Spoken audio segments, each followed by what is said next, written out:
Okay. Good evening. Welcome to the Arts Commission meeting of Thursday, May 1st, 2025. I now call the meeting to order at 6 p.m.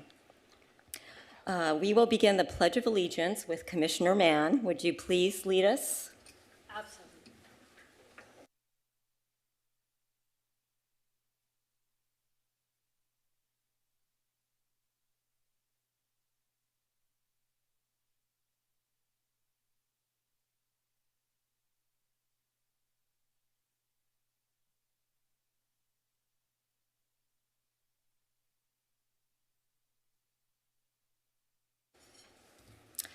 Our next order of business is roll call. Ms. Fatua? Let the record reflect all commissioners are present. Thank you. Our next order of business, we're going to open public comments. Each member of the public will be given a total of 3 minutes to speak. First, we will take comments from those in the council chambers. Then on Zoom, we will only have one time period for each group. There will be no going back and forth. We will uphold the integrity of the meeting, so please keep your comments to 3 minutes. Thank you.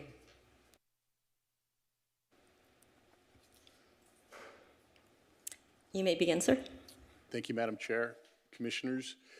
So on a kind of a downer note, I started a business. We had a great location here in Costa Mesa, and our capital needed to be cities to deliver the benefit of speed. And unfortunately, yesterday, I had to take Costa Mesa out of that mix. It's really frustrating. Our city's broken. It took Maddie's Patties on Newport Boulevard 18 months to pull a permit and have their grand opening. 18 months while you're paying rent and money's flowing. One of the guys at the Chamber of Commerce that runs a magazine on the east side, and I said, you gotta go get them as clients. He says, they were gonna be clients, but the city took too long. Now they have no money for marketing, right? It's a really sad state that's going on in our city. Our city's broken and it needs to be fixed.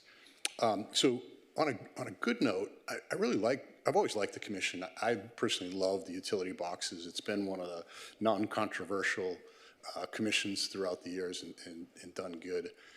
I think we do have a couple of still unresolved issues because when we came and started talking about the role and in the municipal code that the Arts Commission does have the authority to make recommendations to City Council, that it does have the ability to study, discuss, and make recommendations. And then when we brought that to staff's attention, they went back and scrubbed the website, took that out, left a reference to the municipal code, but says that the Arts Commission is going to instill creativity in the community. And I just think that's wrong. So staff recommended we go talk to the council members. I've talked to the council members. I can tell you the votes are there. They want to hear from you. They want to hear a recommendation from you. And we're headed into a budgetary time period. This is the time and place to be doing that. Other committees, not even commissions, are in an active discussion with council. We're in a structural budget deficit. Times are tough. Cuts need to be made. You need to stand up for this group and really, make your case as to why the City of Arts should be funded to the level that you recommend. I think the other unresolved issue still is that Measure Q is the cannabis tax, in that it said intentionally that the voters approved that 0.5% of the cannabis tax was going to go to the arts. It wasn't prescriptive to what's there. So as you're making your deliberations, your discussions and recommendations, that tax was always supposed to be incremental. If you look at the, now people are starting to realize who's on my email trail. When the Daily Pilot picked up on the story and wrote the story about the wonderful job that you guys are doing, the mayor was like, the author of Measure Q was not that wasn't his intent that it would fund. It was always supposed to be incremental in the City of Arts. So I just wanted to say, you guys are doing a great job. You've got some great leaders here that are shepherding this dialogue. And we need to make some changes in our city. Thank you.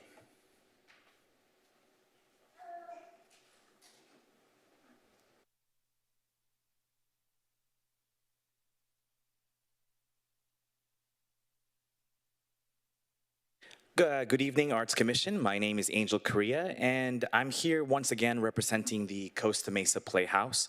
I'm a current board member of the Playhouse, and I'm joined by a few other board members tonight. Last time I spoke here, we gave you a little bit of the Playhouse's history and informed you of our upcoming 60th season, which was supposed to start this fall, and wherein the mayor of the city was set to provide us with a certificate of recognition. I'm now here to provide an unfortunate update. The Playhouse is about to lose its space. Since 1984, we have been leasing a theater building from the Newport Mesa Unified School District, located next to Rhea Elementary. However, in mid-April, we were informed by the district that our lease agreement was being terminated on June 29th of this year, even though we expected the lease to go through summer of 2026. You can find more details on today's edition of the Daily Pilot, actually. We have made the front page. Our main reason for being here tonight actually is twofold. We want to personally thank Chairperson Elisa Ochoa and Commissioner Charlene Ashendorf for the guidance and support that they have provided over the past 2 weeks. We are in the middle of talks with the school board, and they sort of have indicated they would assist us in finding a new space in one of their locations, but nothing really has been set in stone. We would also like to see if there is any additional help that the rest of the commission can provide, especially in communicating with City Council, so that we ensure that Costa Mesa keeps its last community theater alive. We are devastated by our current situation and would appreciate any assistance that any of you can provide us. That's pretty much it for tonight. Thank you so much.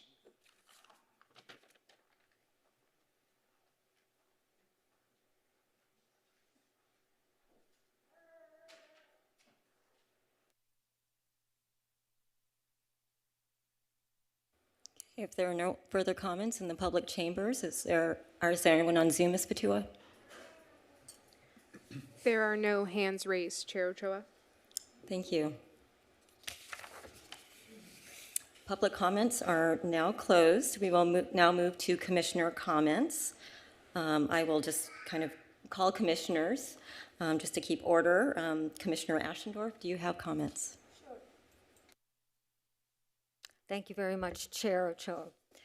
Just a couple of things. First of all, I'd like to remind everyone that on Saturday, May 17th is Love Costa Mesa Day, so it'll be a great opportunity to get out into the community and volunteer. All hands on deck to make a difference. Visit lovecostamesa.org. I attended the Arts in the Park event, Fairview Park, last month, and they have another one coming up. Go to Fairview Park. The next date is in June. Pick up trash, and they will be creating works of art that all day long. I'd like to also share that for the last week, the Newport Mesa Unified School District Senior Art Show, they just ended their run at Norma Herzog, and communication with Tamara from the Newport Mesa Unified said that more than 60 students participated with with a maximum of 3 works of art. It was a big success, and we're really so fortunate to be able to offer that space to the district for their art show. This is always my favorite, the spotlight. I know, but I'm so proud of the spotlight, and it keeps getting better. And in addition to all of the beautiful things that you can find out there, no one can say there's nothing to do in Costa Mesa. It's in the spotlight. But it's also exciting. This time they have faces of staff, so the people behind the scenes are featured, and that's really important because they do all of the work for us. And I did want to just comment on the Costa Mesa Playhouse. I encourage all of the commissioners individually to please to read the article in the Daily Pilot and get engaged to try to support the efforts of the Costa Mesa Playhouse so that they can continue in our city and celebrate their 60th anniversary. Thank you. Thank you, Commissioner Ashendorf. Commissioner Lucia. I'm glad it already was brought up, but my public comments, I was going to bring up the article from the Daily Pilot today, and I really hope that Newport Mesa Unified School District is able to provide an alternative location for the Costa Mesa Playhouse, which I know is such an important fabric of the community, especially as it relates to performing arts. So if there's any discussion or anything that we want to have, I'm happy to lend some ideas and support. Thank you. Commissioner Ford? So for those of you, we were all here at the last meeting, and we were talking about, the budget shortfall for our funding for the Arts Commission. We talked about the grants that were given to these amazing organizations that came before us, and I think I speak for everyone, we all wish that we could do more for these people. And given that, imagine my dismay when we had our last city council meeting, in which a gentleman who had spent $500,000 to get a cannabis shop built at the corner of 19th and Harbor, which, my opinion, is blighted right now, was going to be completely renovated with lighting, security, everything. And it was shot down 5-2 at the city council. So one leads to the other. Shooting down cannabis when cannabis tax funds the Arts Commission one leads to the other. So I would encourage everyone who supports the arts to speak out when people are proposing to have cannabis shops. I know it's a divisive issue and so forth, but if cannabis tax funds the arts and we all want more funding for the arts, then we necessarily want more people to sell more cannabis in order to get more tax. That's self-evident. So I was very dismayed because, unlike many of the other things, that has a direct, palpable impact on our commission and our ability to do what we want to do and our ability to support these unbelievable, worthwhile causes. So I would ask that anybody who supports the arts, it's easy to say, but in order to do it, we have to fund it. And in order to fund it, we need to support cannabis in Costa Mesa, since that's our primary funding source. So with that, I'll stop. Thank you. Thank you. Commissioner Mann, do you have comments?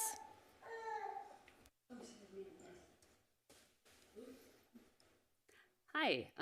Sorry about wearing the glasses. I'm not trying to be weird. I just don't have my regular glasses, so I'm not a diva. I just can't see without. And anyways, thank you so much for everything you guys said. I also saw this story in the Daily Pilot, and I am, what was it? I was wondering how we, do we communicate with the city council on our own? Do I call the city council person who recommended me for this and talk to them? Do I show up at a city council meeting? How exactly am I supposed to be able to try and enforce change? I know on this board, we more so are presented with things, and then we help make decisions on art and this and that. But in order to do more than that, I know we show up for things and we help with things, but I'm a big believer in black box community theater. I got sick and I left town and I forgot about the Costa Mesa Playhouse, that they were having that big thing, and somebody told me about it recently, and that's my big thing is theater. And I would love, my whole thing is I want the whole west side of Costa Mesa to be black box theaters and galleries and everything all over the place, because that's a great area for it.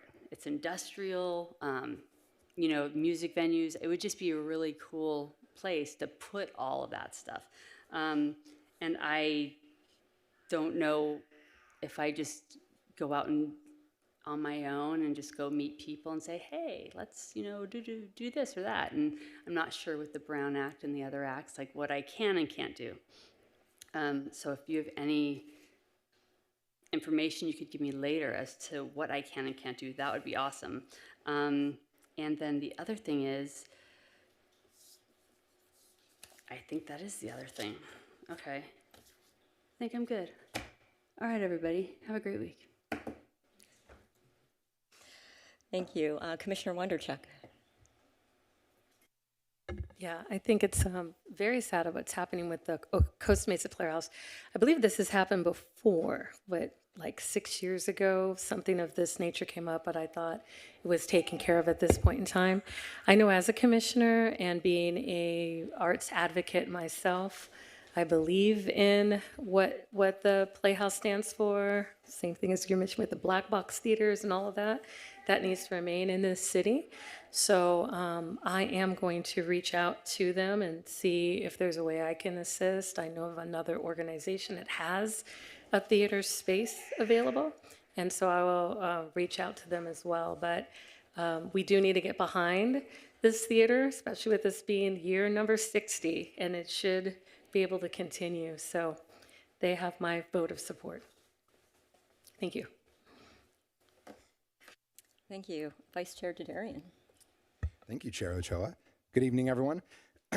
Following last month's meeting, I should say, last month's meeting, I was invigorated, I was energized, I was excited and worked up and thinking about all the things that we could do or hopefully do.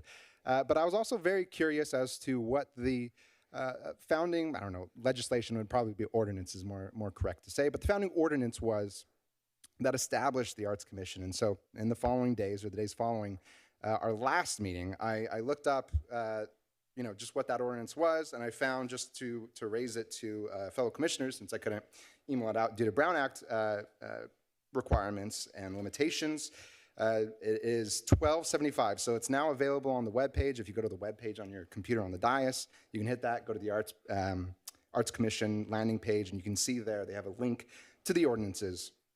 But there were a couple that I wanted to point to just in light of our discussion and this question that we were all trying to, I think through and struggle with, which is what can we formally do as a body to Commissioner Mann's points. And we had discussed the possibility of having things recommended down to us from City Council or by City staff, which is certainly, this is subsection A, consider and provide advice regarding matters that are referred to it, the Commission, by City Council. But what I found all the more interesting was that it says by our own motion, in our own discretion, that we are able to recommend, to make motions, to hold investigations and study sessions, to provide recommendations and consider the efficacy of various programs, have study sessions to come up with new policies and proposals, review the annual budget as presented to the City Council, and make formal advice, formal recommendations on current operational needs and long-range plans for arts opportunities. That is specifically in the code. And other things. So I encourage all commissioners to go and view that and read that. You might hear me say this a bit more and talk a bit more about it tonight as we go through various things. But in light of that, and then even going back to the Arts and Culture Master Plan, the objective 3.3 about establishing a City Arts Commission, I was just curious again, what was the language around this? And I found city commissions are delegated legislative authority. We're given the democratic power that City Council has to consider these things and make recommendations to them. That doesn't mean it's necessarily binding for the city, at least by my understanding. And there's lawyers on this board as well as staff who might better understand this. And I hope, as I've raised to staff, that we might have an agenda item in the future where the city clerk can come and fully discuss the municipal code with us. But I think it's just important to consider that it says this, that it says a new commission would serve to attract those residents who are best qualified by virtue of knowledge and experience, and we could provide vigilant oversight and community investments in the art, or city investment, excuse me, and reflect the council's desire for an ongoing policy focus on the arts. And so I took that as a very visionary, forward-looking body that has power to consider things in our own volition and initiative, not necessarily a reactive one. And that's not to say that what's been happening thus far has been bad. I mean, from 6 years ago, just listening to Commissioner Ashendorf in conversation privately, going from the cultural art committees to then getting the master plan, to then getting a staff member fully dedicated to the arts, and then getting the Arts Commission, it's been an incredible role. But I think as we go into this next year, and especially tonight as we talk about budget and various things, there are just a lot of opportunities for us where we can step forward and start trying to lead and provide a vision. Because I love what's in the master plan, but I just find it's a very sort of like piecemeal menu. And I want to have this big vision for what does it mean to be the city of the arts as Costa Mesa. And I fear that if we just kind of keep saying, okay, well, here's 20,000 there and here's 20,000 here, and we just kind of accept that, we're not going to try and have that larger vision. And that's something I would just love for us as a body to really step into, and to ask these questions and actually make recommendations to council as a formal body. They can consider it, they can shoot us down, they can tell us no time and time again, or whatever the various other procedural things that might come up. But I just really want to encourage us to think about that and think bigger and ask these larger questions of what does it mean to be the city of the arts? Because I've, for instance, I'm sorry, maybe I'm going on too long, so you'll have to cut me off if I am, but spoke recently with the founder of a major art prize in the late aughts. $250,000 were being given to a publicly selected prize. So they had thousands of entries. Over 200,000 people showed up to this small Midwestern town, smallish, medium-sized, probably similar to Costa Mesa. And over the 2 weeks, the businesses that were in the city ran out of food. The restaurants completely out. And I'm like, that is the incredible sort of stuff that could put us on the map and say, this is the arts capital in Orange County, if not Southern California. And as we heard last month, those in Laguna Beach laugh at us when we say we're the city of the arts. So I just really want to say, like, what's this vision? How can we really achieve that and be visionary? And to the point that was raised about the Costa Mesa Playhouse, I wonder, staff, if we could agendize a discussion and perhaps a presentation from the Costa Mesa Playhouse in the next meeting to hear fully from them in a longer period what that situation is, and perhaps even if there are certain facilities that are city-owned that we might be able to just make a recommendation to the council on that formal level. I think that would be one way in which we as a body could actually step up and say, okay, there might be other options, or it sounds like there's another venue that might possibly house them.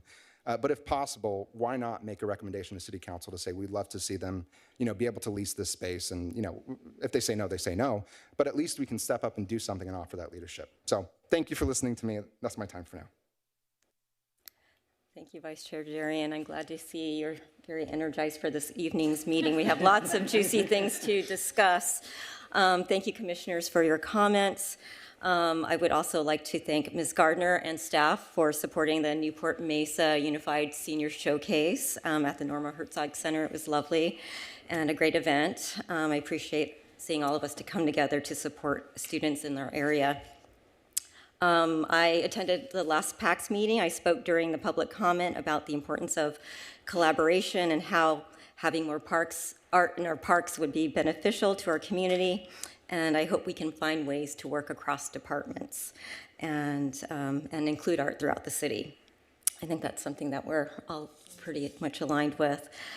I also wrote a letter to Newport Mesa to advocate for the Costa Mesa Playhouse, and I'm encouraged to hear all of your comments this evening. I appreciate their update. A planning commissioner shared their concerns regarding the donated sculpture by the late artist James McDemus.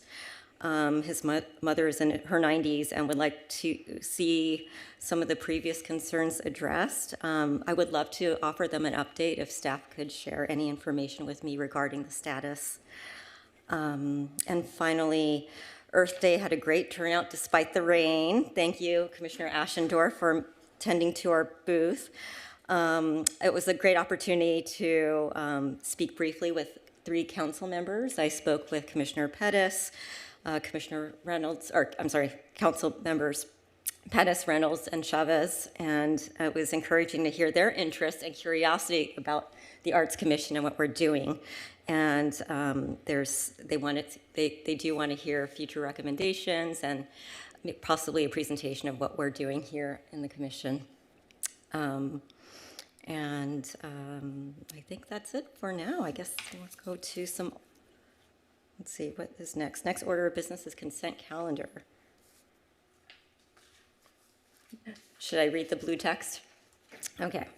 All matters listed under the consent calendar are considered to be routine and will be acted upon in one motion. There will be no separate discussion of these items unless members of the Arts Commission, staff, or public request specific items to be discussed and or removed from the consent calendar for discussion. Has an item been pulled? No. We have one item under the consent calendar, and that is the approval of minutes for April 3rd, 2025, the Arts Commission meeting. Do we have a commissioner who would like to entertain a motion?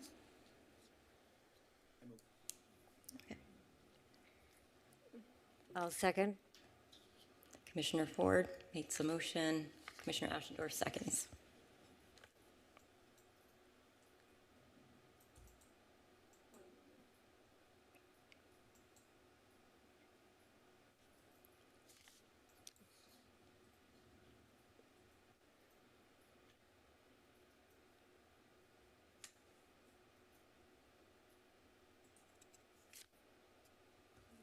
You may vote on your dais.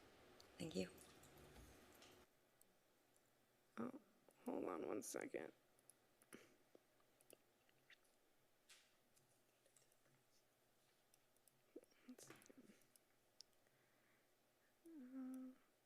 One second.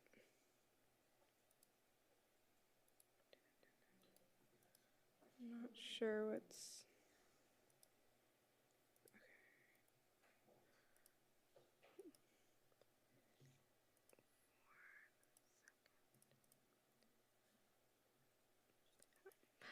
I'm going to go ahead and do a manual. I'm not sure what's going on. Commissioner Mann, Yes. Commissioner Lucia, Aye. Commissioner Derderian, Aye. Commissioner Ashendorf, Aye. Commissioner Wondercheck, Commissioner Ford, Chair Ochoa. Motion carries 7-0 to approve the minutes.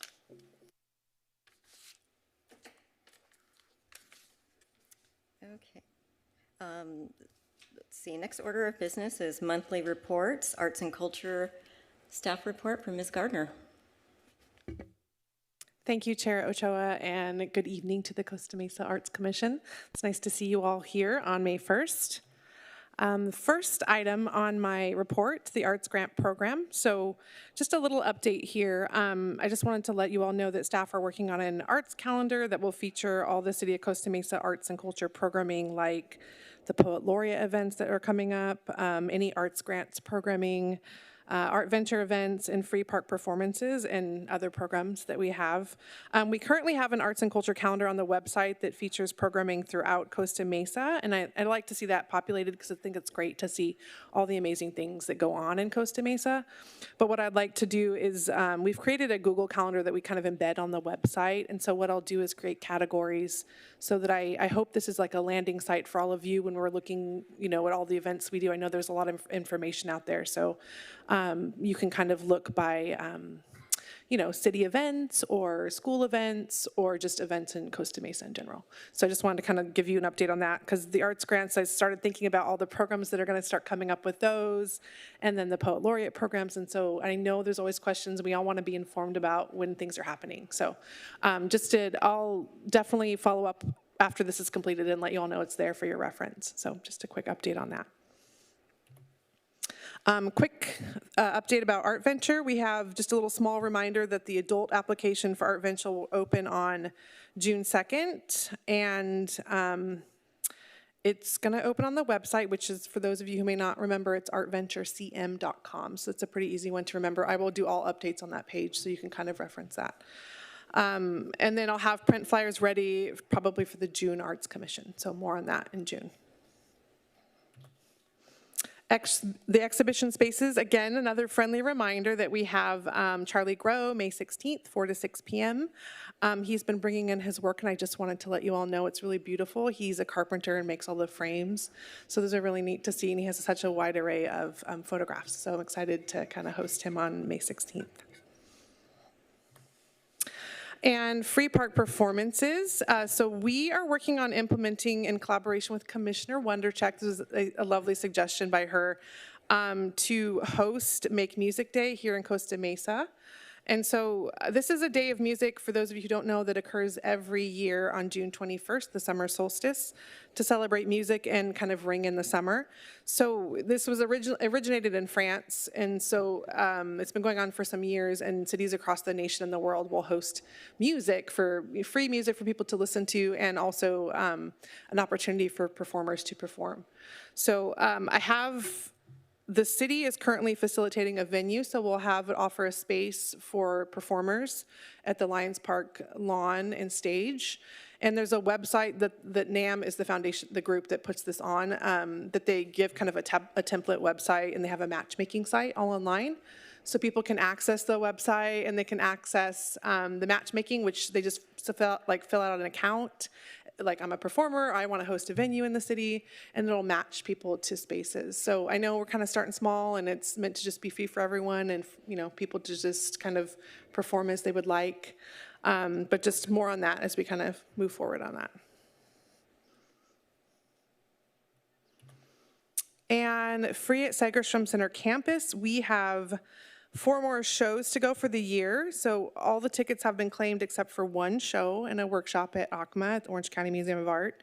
Information can be found on the webpage. And then once the new fiscal year begins, I'll start the process for purchasing tickets for new shows that will probably be in late fall and early winter. So more on that as well.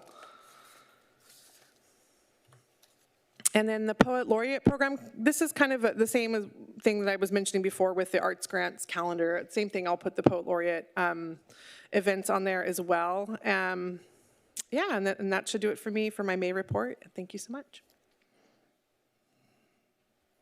Thank you, Ms. Gardner. Ms. Wonderchuck? Just wanted to add that with the Make Music Day, it's for all ages. And so I am working alongside with Tamara Fairbanks with the Newport Mesa School District, as well as just speaking with other musicians and artists. But this is a day for all ages. So we want high school rock bands, singers, dancers, just anything that's going to really show our support for the arts and music in general. So you all need to be there. Thank you. Can I just ask Ms. Gardner, the Mozart's Requiem show is all booked out? It is not. Oh, fantastic. Okay, That's the one show that's still open. I'm abusing my privilege up here. Okay, that's it. I do have a question, Ms. Gardner. How are we getting the word out for this new event? So we just kind of started. The cool thing about this is that, we're kind of just facilitating it. It's meant to kind of just bring people together for the day with music. And they give you a lot of like a toolkit. So like I mentioned, there's like a website and some ways to do like the branded reels for social media and Instagram. So I have kind of made some of those things and we'll kind of progress and I'm sure we can make some printouts. And I know so far I've just kind of been working with Commissioner Wondercheck and I've sent things to Tamara and Scott for the school district. And I know they're interested, but we can definitely kind of send out to emails and musicians and connections. And I know Commissioner Wondercheck has a lot of great connections for that too. So, yeah. Is this all kinds of music? Okay. Yes. Just checking, making sure. I really like to thank you about this opportunity. Don't you think the commission should pull together and show our talents and sing or dance as a group? I'm just putting that out. Thank you very much. This is exciting. I think the only problem the first year is that school, you've got a lot of planning to do and school is coming to an end shortly. But we'll do all we can to support this and push this out. And if anyone wants to sing or dance, let's all just do it. I did ask Mayor Stevens if he would sing Funky Town, but he didn't sound too excited about it, but we'll see what we can get him to sing. Right. And That won't be a problem. And one other question for you, Ms. Garner, is relative to the Poet Laureate program. I know this is getting a really slow start. I had hoped that we would have something to review from Danielle by now. So does it look like she'll be out in the public by July or June? So currently, we're trying to kind of schedule her out for events, and the next large event we have her scheduled for is not till Oktoberfest, but we're planning some other programs like Poems in the Park that they're going to meet about, where she can kind of come together with a plan about poems in parks that people can use QR codes to kind of access at different places, and we kind of want to make like a wayfinding map for those. So that is something that we're working on, that we're meeting with. It's a new program, so we got we're including all the staff and making sure that it's the way we want it to be and it's presented well. So that is something that's currently in the works. Okay, so and we are working on a calendar. I have kind of tentatively planned things out for her, and I will definitely send that out to you soon. Thank you. Yeah, Thank you. of course. Ooh, okay. I was wondering, in regards to the Poet Laureate, wouldn't it be great if there was a black box space somewhere where they could just, have like what do you do when you show up and you just do your you know, your poetry and your thing. I mean, I'm just wondering, do we have access to spaces, maybe on the west side, I don't know, that we could utilize for things like theater or the poet laureate or all of these wonderful things? I know Lions Park is great, but I mean, as far as, you know, having a specific spaces, I don't know, like, does the city council have, like, they're like the ones who have access to the spaces, and then we can say, hey, we need some spaces for theater, for our poetry, for our this and that. That might not have to do necessarily with the cannabis tax, but if it does, maybe instead of having more cannabis shops, we have an increase in the tax. I don't know, just thinking outside the box. I forgot to mention, we are talking about doing for Art Venture. We have discussed tentatively still doing kind of all the background stuff for it, but doing like a poetry contest, like was mentioned, where people could submit poems on a wall or you know, present them on the stage during the Art Venture Community Arts Day. And then I know Danielle wants to plan what she calls Poetry Okie for Art Venture, which means like people could come on stage and read famous poems, you know, as a performance piece for our Community Arts Day. So we are thinking that. So actually the first kind of big event is probably going to be Art Venture with her, but then in the meantime, we'll work on kind of those smaller programs in parks. Yeah. Commissioner Mann, think about T. Winkle Park, because it has a venue outside with seating made out of concrete. It'd be another nice venue for an outdoor black box. So I just had one quick question. So Lorette, when it comes to, I know you have a calendar of all these events that people can come to the website, but do we have a way to do an e-newsletter to send out to people who wouldn't necessarily come to the website? I don't know if we even have trends or anything like that. Yeah, we don't have anything currently. We have a city newsletter that I try to put arts things in, and it is something that I've thought about, and I think it's a nice idea. So I think for me, logistically starting with just online, but I think we could move into something like that in the future, absolutely. And another great place is Spark OC too, but it would be nice to have like kind of a digital email, like constant contact thing, right? Yeah. Okay, if there are no further questions or comments, no. We'll go to the next order of business, which is old business, the Arts Grant Program and review guidelines. Thank you, Ms. Gardner, for the presentation. Yes, thank you, Chair Ochoa. So just a quick kind of recap from our last meeting. So for this agenda item, we're bringing back the Arts Grant Program review of guidelines. The only changes I made to the physical document from the last meeting is the increase for the up to amount for arts grantees. We voted on that and increased that to $5,000. And then I also kind of added in some new dates for next year's cycle, just to be aware of. And as requested at the last month's meeting, I've brought back the most recent financial numbers for each arts grant grantee for the 2024 fiscal year. Some go back earlier because some of them are still doing taxes and don't have all the paperwork complete. But I asked them to give most recent, and then I also looked at IRS websites, and GuideStar is a great resource as well. So we can now open this back up for discussion and perhaps pick up where we left off with this discussion and some changes for this program. And we can discuss how people can apply for Costa Mesa Arts Grants and who can be eligible to apply. And I think just as a reminder, all new changes will need 2 motions and a vote to make happen for the new document. Thank you. Thank you, Ms. Gardner. I think I'll leave.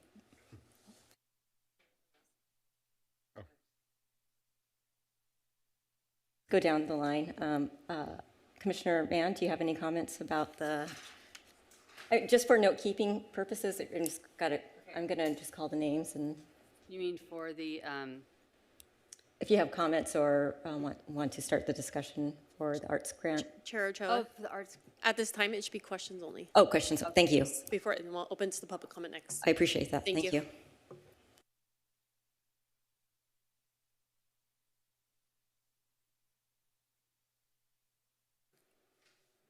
can now open it to public comments. Sorry, can I come back in? Yes, you can. Okay, sorry, I do have a question. And the question is with the art grants, and I know we came up with an amount that was, we raised the amount. Is there a spot that says like how many grants we are giving out per year? Like, is there a limit? I know sometimes I feel like, just for me looking at the grants that have been given out, sometimes there are large amounts given to big institutions, and then there's a small amount given to a small institution or a person, which is fine. And I love the guy at the Gibson Foundation who's like, I will be the nonprofit for artists. If you need, to ask for a grant, you can use me to, facilitate that. So I was wondering, is there a certain amount of, is there a number of grants, or is it just the amount of money and how we spread it out? Yes, thank you, Commissioner Mann. It's about the amount of money. So this last few years, we've been able to gift all the applicants who were qualified based on the guidelines. So everyone who applied this year did receive money.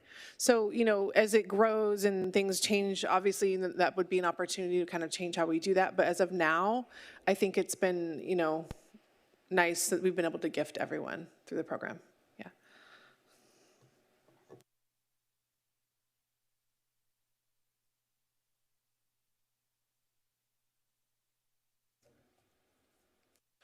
So my recollection from the last meeting was that when we were talking, and I think it was Commissioner Dudarian who brought it up, but we were talking about the possibility of having a cap for certain organizations, and if they were to receive over a certain amount, and we were talking about whether it be 500, 750, a million, whatever.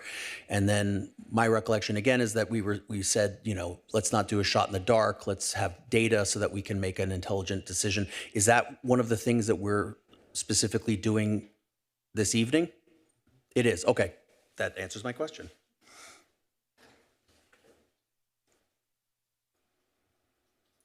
If there are no further comments from the commission or questions from the commission, we can move to public comment. Are there any public comments in the chambers?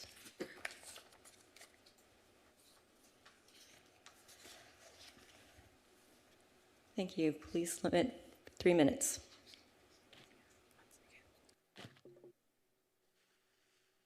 You may begin. Thank you, Madam Chair. So I just think we're not utilizing enough funding here, right? When I see our poet laureate leave with a check for $2,000 and then see the master plan, a recommendation that we hire a consultant for $30,000, what does that say to the arts, to the starving arts community, right? I just don't think we have our priorities in the right spot.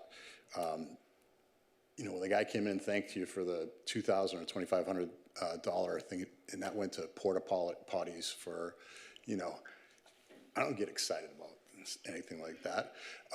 When I look at one of these policies that's in there from 1991 that, was on a typewriter, I'm allergic to that and compelled to update and refresh. I think staff's given you a couple of nice examples of other communities, but it compels me to make some changes here. One thing you might consider is, one of the commissioners was talking about, you can have conversations. Nobody can stop you from coming to the podium on your own to address city council, whether it's publicly or kind of privately. But I think you should be making recommendations as a body to the city. One other option you could have is to have a study session. Study sessions are less formal than this. They'd probably go over to the community room, invite members of the community. And this one, when you're talking about budget things, don't do that, because you guys need to have speed. You have like 6 weeks to get something to council when they're going to make their decision. You don't have enough time to do this, at least not for this budget cycle.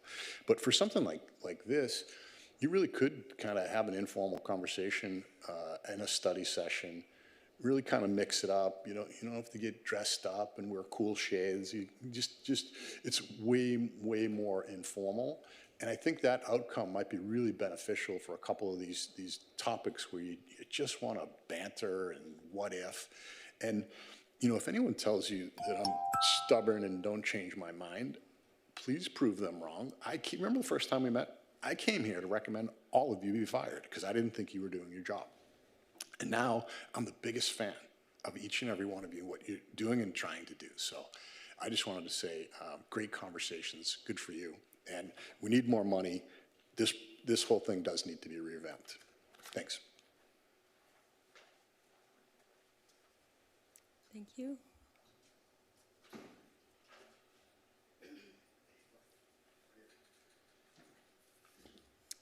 Good evening. I'm Nancy Warzer-Brady. I'm the Education and Community Engagement Director for Backhouse Dance.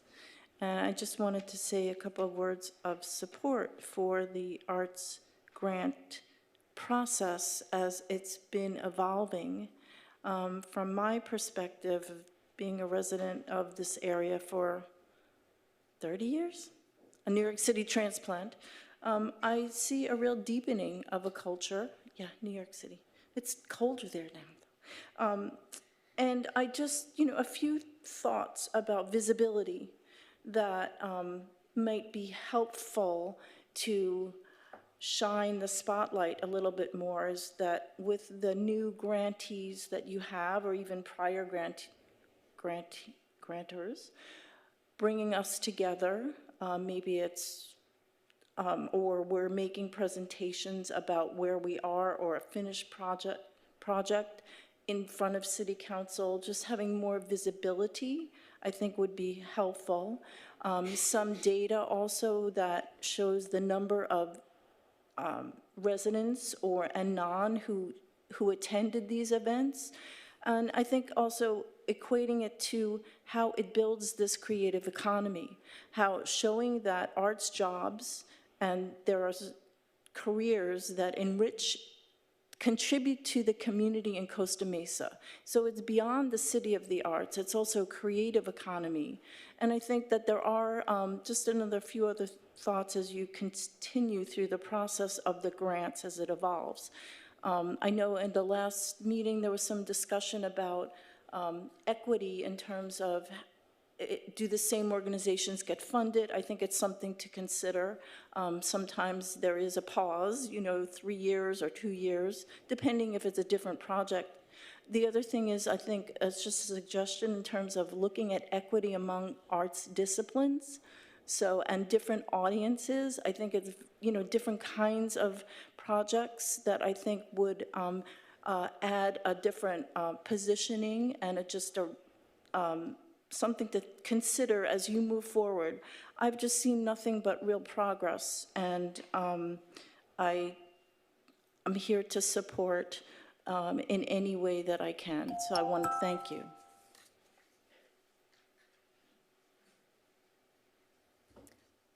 Thank you for your comments. Is there anyone on Zoom? There are no hands raised. Thank you, Ms. Fatua. Public comments are now closed. Are there any comments before a motion from the commissioners? I'd like to make a comment. So I don't mean to throw a wrench in the process and cause a headache on this part, but just in reviewing and thinking over our discussion last time, looking at the budget for the arts at large, one thing that struck me was that a large majority, or at least a large portion of the funds that we have in our proposed budget, even for this year, from the master plan and from various discussions, is that a lot of the money is going to arts education and accessibility already.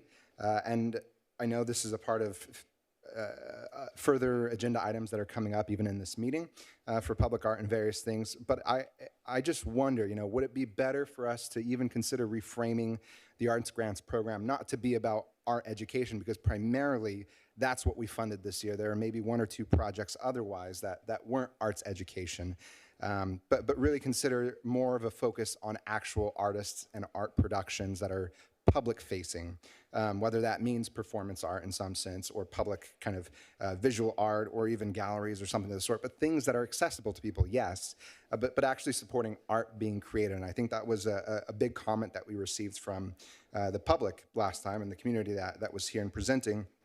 Of course, I think, as I mentioned last time, what Backhouse Dance is doing is great, and that certainly falls even within our municipal code. It's a subsection 8, solicit partnerships with senior organizations. So there are various emphases that we could have, perhaps, or I don't want to say exceptions, but areas in which we say, okay, we're happy to consider this or that, or even if you are doing an arts education project, to consider it, given the pool and everything else. But it just strikes me that it would be, I think, more meaningful to make an arts grant, first and foremost, about supporting art in the city and the creation of art. And there could be, as has been discussed both this meeting and already in public comments on this item, a look towards, how do you diversify that? Are there various categories? Maybe we're too early for that. Maybe this is too small of a pool for that. I don't know. But I would certainly love the thoughts of other commissioners on this subject, just in reviewing, the documentation that's been provided and looking at the budget items and things that have been discussed and will be discussed later. Are there any other thoughts on that? Why, yes, there are.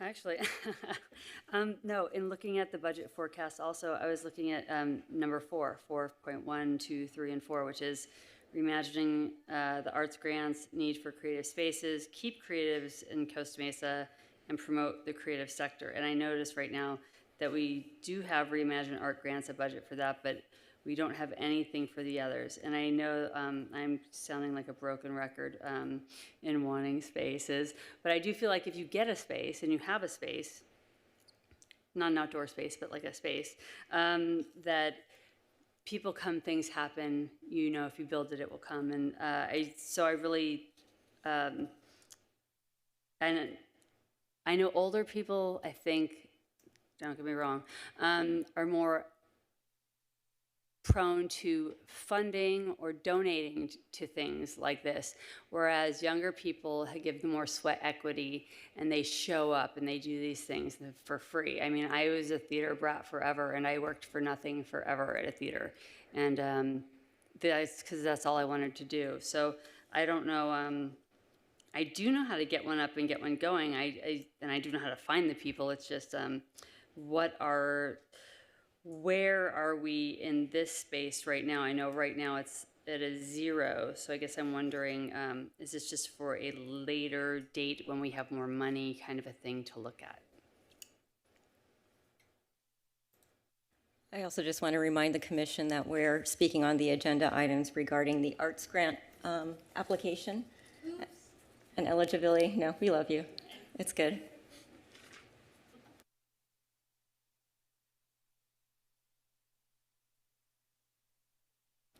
I do have one comment. First of all, thank you to our speakers today. It helps bring these points home when we constantly hear your support or recommendations. Ms. Warzer-Brady, thank you also for sharing that you've seen the growth. You see us moving forward. And Mr. Fitzpatrick is pushing us to be bigger, better, and brighter. I appreciate that. I attended the school board meeting last Tuesday, actually in support of the Costa Mesa Playhouse, but it happened to be in an evening when they celebrated the arts in the school district. And I would say they spent the better part of 2 hours featuring all of the things that are happening in Newport Mesa Unified in support of education and the arts. And so to your point, Commissioner Derderian, this is a really important time to look at what do we do for education in the arts versus all of these categories that we want to make sure that we address. So I do support the direction where you're kind of pushing us with, and also let everyone know we support what's going on in the school district, but they are on a path, a strong path.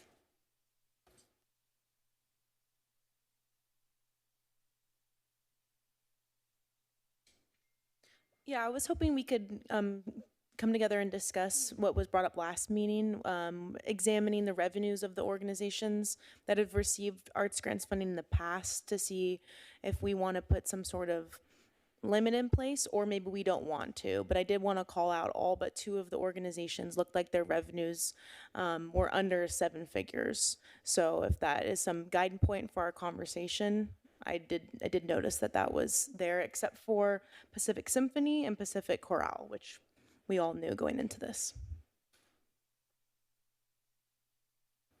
Right, that's a good point, Commissioner Lucia, and thank you, Lorette, for gathering all this information regarding the revenues of, the tax revenues of the grant recipients.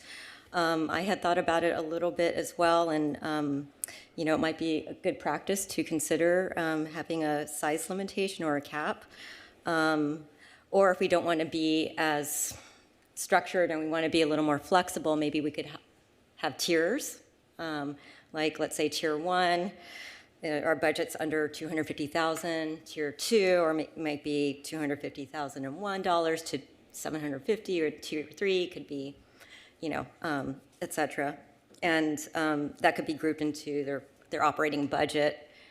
And yeah, I mean, or there could be wording in there that says, you know, there would be a preference for tiers 1s and tiers 2, but tier 3 could also be considered if they have a compelling application. I'm not sure if any commissioners have thoughts on regarding that, just to make it fair.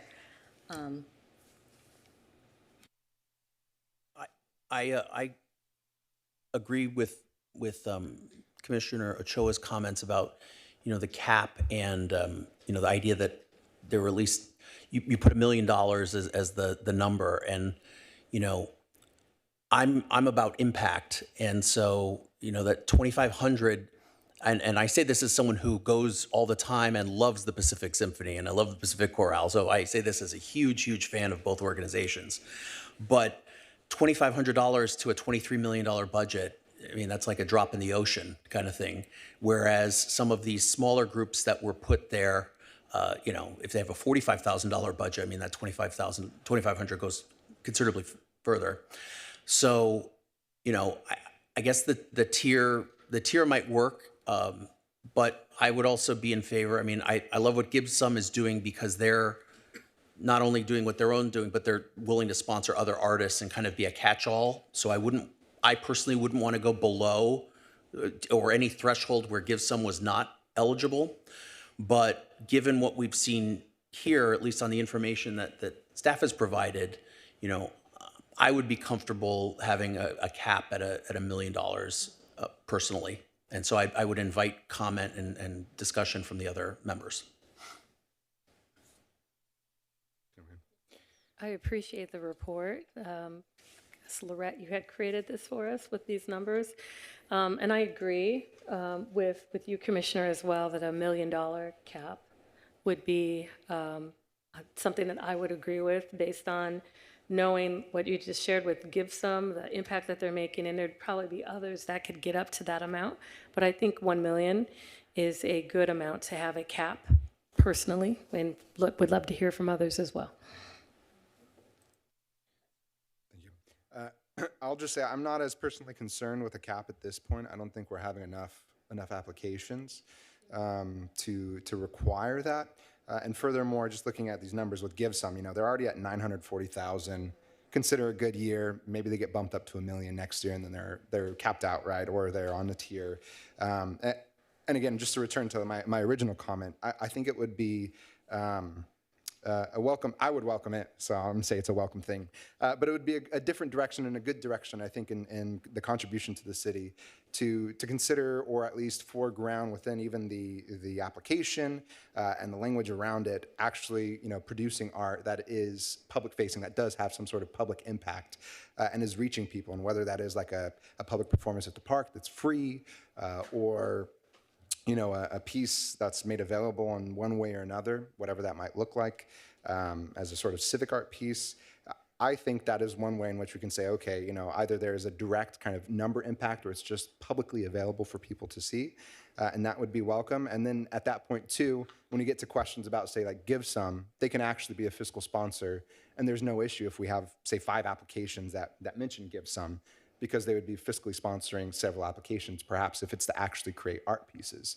And you know, if we're getting 50 applications, 100 applications, and either the committee that's reviewing these or the commission itself had to kind of sift through so many, at a certain point you're like, yeah, okay, let's just kind of create, even in, you know, in this sense, and I do this as a nonprofit myself, sometimes you kind of introduce arbitrary guidelines where you say, all right, you know, it's just going to be too much of our time. We're not going to be able to consider that.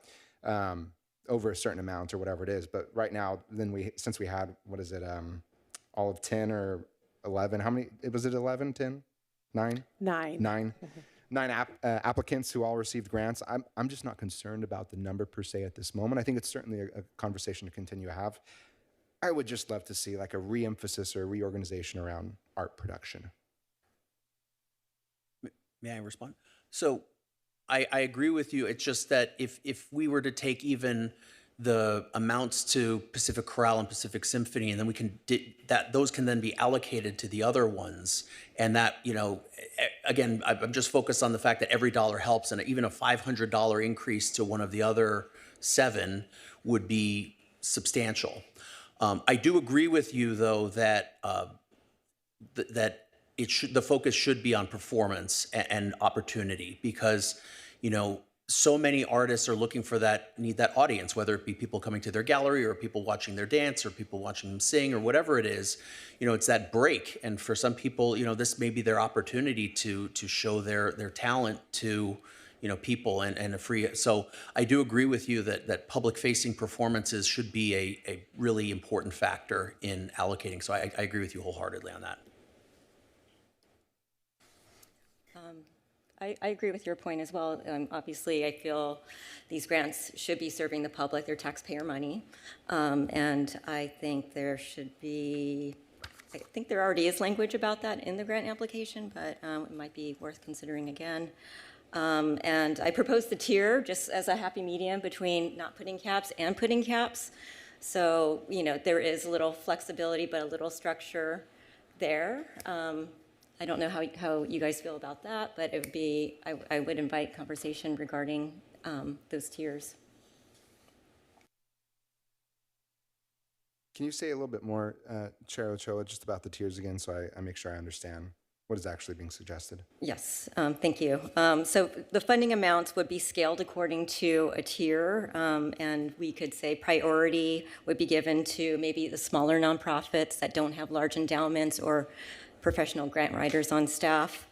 You know, tier 1 could be the lowest budget, operating budget. Tier 2 could be under a certain amount, and tier 3 could be, you know, these larger nonprofit organizations, so that no one's excluded from this process at this early stage of our grant program. So just to clarify then, in the idea of a tier, you have, say, an org from 0 to 500,000, 500 to, I don't know, 1.5, and then 1.5 up, right? Whatever the kind of numbers are. Would the suggestion be that the lower numbers get more? Or is there just like a certain amount of grants that are appropriated or given to each tier? Is that kind of the idea behind it? I think it would be a little more flexible. It could be wording in there that, you know, preference would be given to tiers 1 and tiers 2, but yes, Commissioner Ford. My recollection is that it's on a point system where there are a number of factors that get it, and so perhaps that could be included as to one of them, to say, you know, if you're a tier 1, you know, maybe you get an extra point or 2 as opposed when allocating, and just an idea. One sec, just if I can interject real quick. The rubric that we currently use has a financial need kind of point, a weight system in there, but we could, you know, make it bigger, let's say, to kind of address what you're all saying. Would that make sense? Like if the points were higher for a financial need component for the rubric when the review panels look at all the applications? Or we could just define what financial need is and say organizations with revenues less than $2 million. That way we're not overly prescriptive with tiers. Since we're trying to do visioning and make this bigger, I think it's already existing in the rubric framework, just define it a little bit. I would move to do that. Also, I think in the rubric you also have like a passion section, which is what I think that would be for. Like, you know, if I wanted to allocate more, that's where I would push for that. Yes, absolutely. That's another component. So yeah, so I could definitely, so what I'm hearing is that, let's say for the rubric, we were to put financial need, the definition of that is an organization under $1 million or something like that. Or under 2 million. So we could change rubric, financial need under 2 million, and then I could bump up the weight of it a little bit, more points. Would that work? Okay. Okay. Commissioner Lucia, would you mind repeating the motion? Sure. I move that we incorporate into the definition of financial need organizations with revenues less than $2 million. Do we have a second? Commissioner Ford.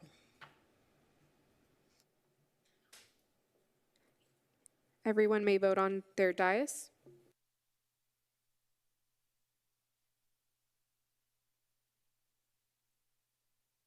Motion carries 7-0.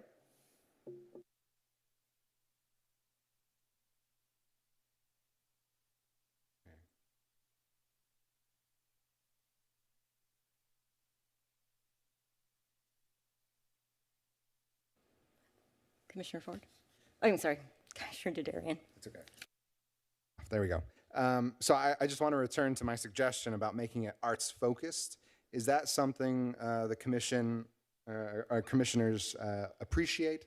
And perhaps, what we could do is direct the arts specialist to just bring together some other frameworks in which other cities do. I just did a quick look, Pasadena, what do I have? Santa Monica, Los Angeles, Laguna Beach, just looking at their grant programs and seeing what they're doing, and perhaps bringing back some examples of what that might look like. Again, this isn't binding yet. It's just a kind of recommendation to do research. But would that be of interest to everyone? What, in regards to what? Making the grant program more focused on art production rather than art education or kind of those opportunities. So, encouraging things like the Give Some Foundation and more public performances that are available to the public, art pieces that are made available to the public, whether, say, on a side of a business, or if a business wants to create a sculpture, or if they want to, have something, I don't know, whatever it might be, right? This is up to the artist and these sorts of things, but actually encouraging artists to apply, even through a fiscal sponsor like Give Some or another organization within our city, but to encourage that as a part and thus do research as to how other cities are going about doing these art grant programs specifically focused on creating art across the various disciplines, of course. Okay, I do feel like also they've given us, and I don't know if you've, a bunch of different, like I've read so many different cities samples of their arts grants, how they do it and what they request and all that stuff. So this is different. It would be just a different focus is what you're saying, as opposed to the educational, the focus would be on the actual. Right. And maybe we can just have Ms. Garner or even some of us on the body do a little research and pull together, what other cities are doing and have a couple kind of best practices for us to consider if there are ways in which we can change the art grant framework. Vice Chair Dudarian, can I jump in real quick? Please. So what I'm hearing is, and tell me if this is correct, but more kind of artist grants is kind of what you're asking for versus like a community arts grant program. So if artist grants are giving directly to artists, the only thing I would caution is that it does need to be public-facing program, that it's not just an artist in a studio making art for themselves to sell. Yeah. It would be something that has to benefit the community.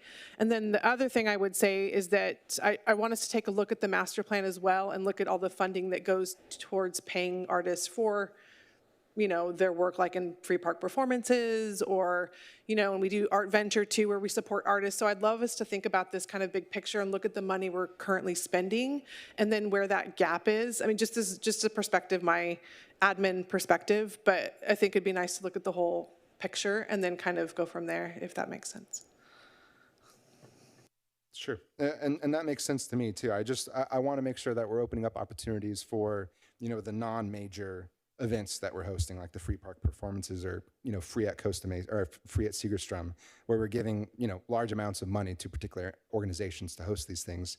Whereas we have groups like, say, Give Some or perhaps other upstart initiatives that want to host a really cool art day at the park or want to host perhaps, at T Winkles was mentioned, maybe a group, the Costa Mesa Playhouse, say, wants to host a performance there and we can give them a $5,000 grant to help make that possible. I think those are just cool opportunities that I would like to foreground more in the grant program, rather than just saying, well, we want to continue doing more arts education, because in particular, a lot of these programs, outside of the ones that are specifically mentioned within kind of the municipal code, I think, of like seniors and those groups that aren't already being addressed, as it were, in our master plan programming. I just blanked, I'm sorry. What was I saying?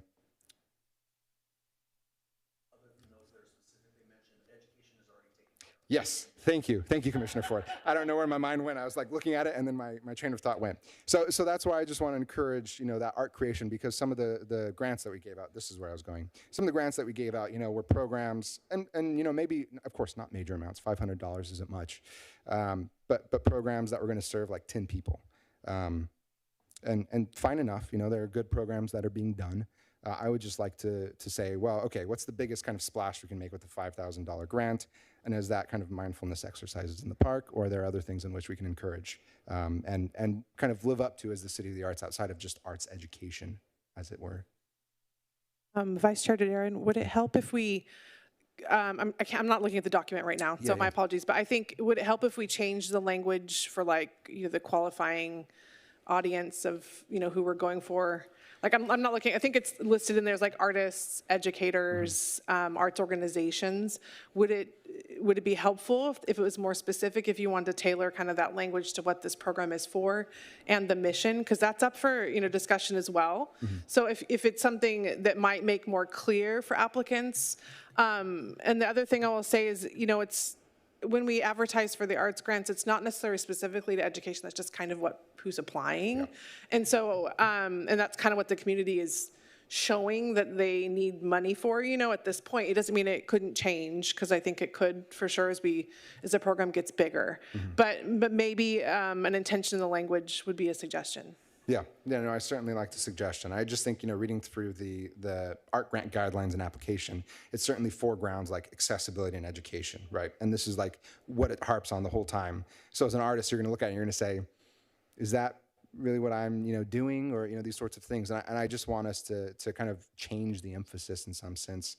I don't know what the best way to go about doing this. Should we make a motion to have you examine these things and come back? What would be the best? Vice Chair? Yes, please. No motions needed. You could give guidance or direction to staff. Okay.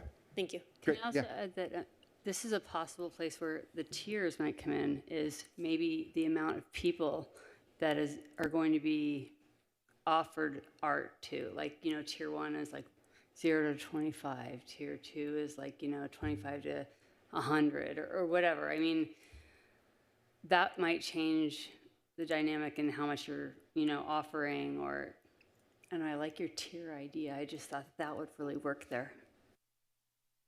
I think it'll be interesting to see, when the grantees come and do their presentations and reports, to see what kind of impact they've made. And I would also like to say that sometimes art experiences are unintentionally educational, or they just go hand in hand.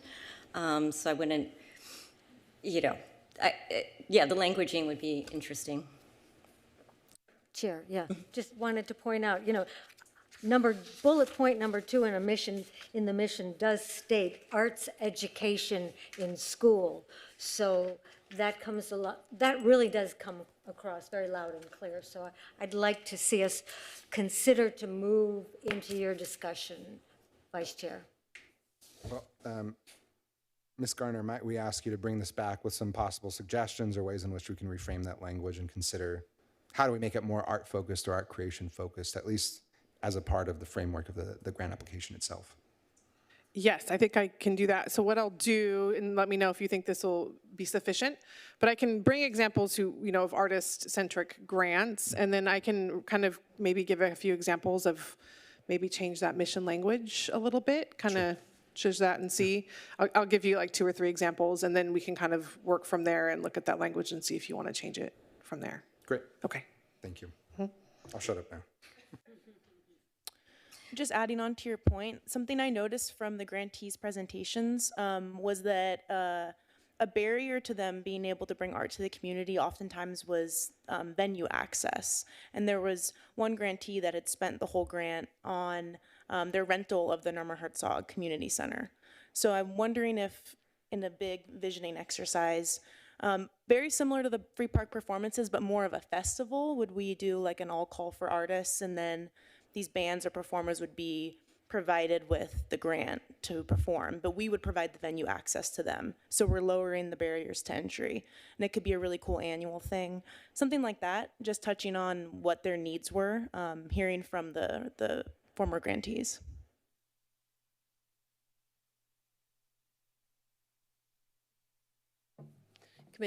Commissioner, thank you for that suggestion.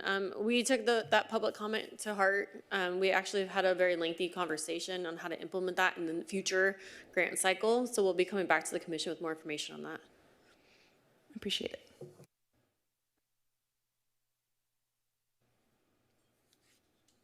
Thank you. Okay, no further motions or comments at this moment. Okay, I guess we're on to new business.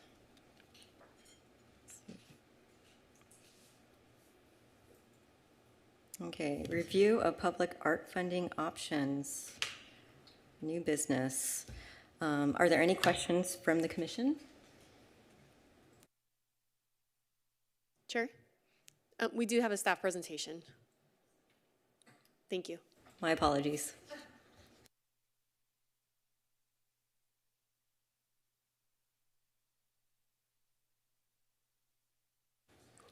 Staff presentation by Ms. Gardner. Yeah. Yes, thank you, Chair Ochoa. Just a brief, comment before we get started on this one. So our next item on the agenda, we're bringing material forward to have a discussion about the potential and suggested funding options for an Art in Public Places program that was mentioned in the Art in Public Places report that we brought to the commission, I think, over a year ago at this point. So there are two attachments to consider for this item, a one sheet with funding mechanisms that other cities use to implement public art programs, and then a table of a few examples from other local cities of comparable size to Costa Mesa. So as an arts commission, it would be good to know thoughts and preferences for what public art funding could look like in Costa Mesa. So this will just be a discussion-based item.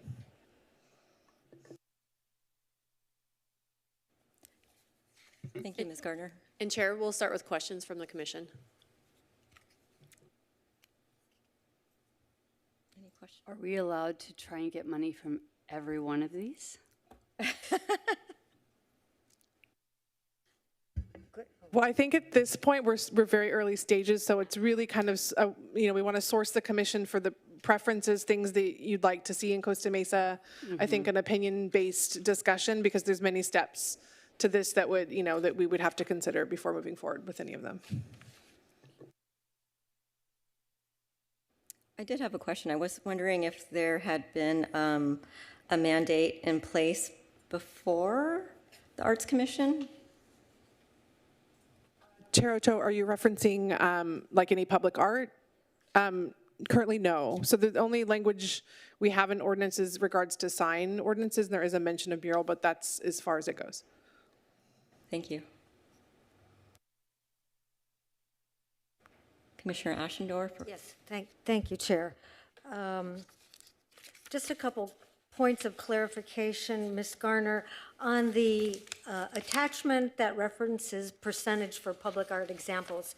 It is mentioned that the city of Newport Beach has $55,000 in a reserve fund. Is that a direct commitment by the city council annually for their art in public places?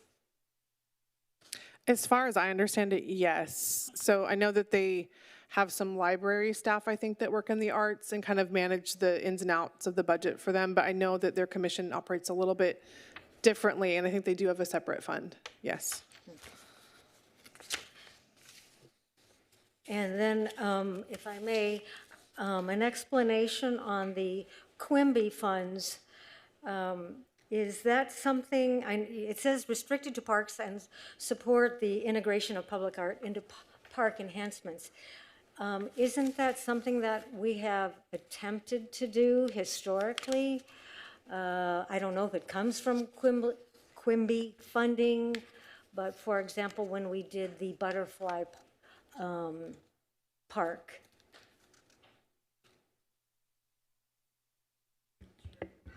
Where did the funding come for that, for the butterfly sculptures in the park? For the butterfly sculpture park, Yes. over by, was it Marina View? Yes. Right? That was already a capital improvement ongoing project. Okay. So there's a couple of those, and so when there's, West Side Park Development Funds, but there's also the Butterfly Gardens project that was already established prior to any arts initiatives coming in place, so. Okay. Prior to the pandemic, I'm not sure if No. Quimby funds were a thing Okay. in the city. I haven't heard of them being used for public art that way, so that would come maybe from Public Works to know that prior to me coming on board in the city, or somebody that has a little bit more historical perspective on that.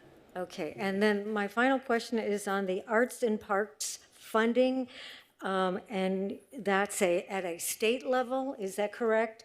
And so is that something that staff is required to write a grant for then and participate at that level? Commissioner Ashendorf, yes, that's correct. So Okay. it is state funding, and it's project-based. There's like 2 different stages. So I can't, I'm trying to remember, is implementation, and then, what's the other one? I'm forgetting. There's 2 kind of project like buckets for that. So Okay. different stages for your project. All right. So, yeah. Yeah, but they have some things that are kind of like stipulations around. Perfect, those, thank you. yeah.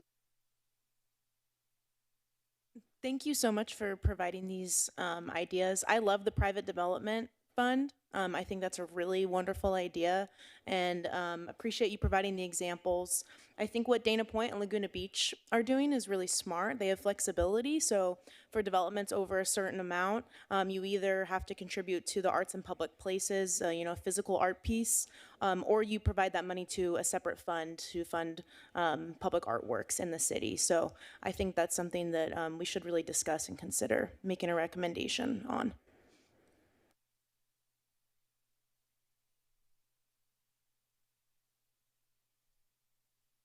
So I'm just curious, we had this report in 2023. Have there been discussions with various departments in the city as to what here is actually possible? These are all great lists, but they're quite, I feel like, large insofar as we're talking about like taxing Airbnbs, we're talking about, taxing private development or telling the city they have to do X, Y, Z. Have we actually explored this beyond just having this report? Have there been any discussions? Do we know?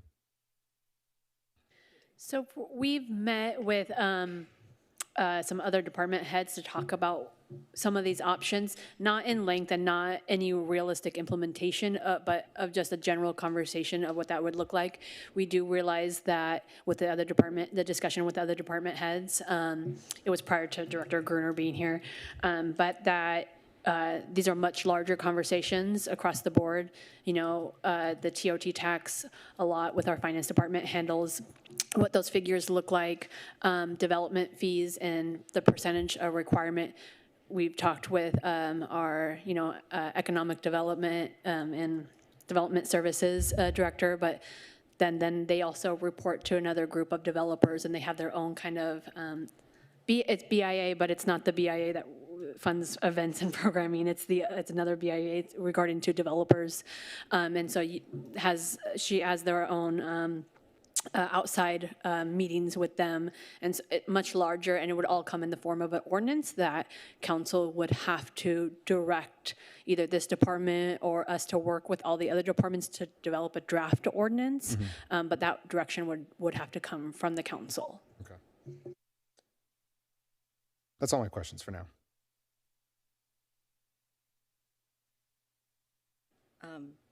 I think the Laguna Beach is an interesting model. It was mentioned in public comments before, and they were like a little jealous about them having more art than the City of Arts, and I can totally relate to that. But it will take time. I've noticed here that Laguna Beach's ordinance was placed in, 1986. And, so it would be a great conversation to continue having with the department heads and possibly get the ear of council as well. Excuse me, Chair. If we could go ahead and open it up to public comment before we start doing general comments from Sorry, the commission. apologies. Thank you for keeping me on task. Any public comments regarding budget, please step to the podium and keep your comments under 3 minutes. Thank you.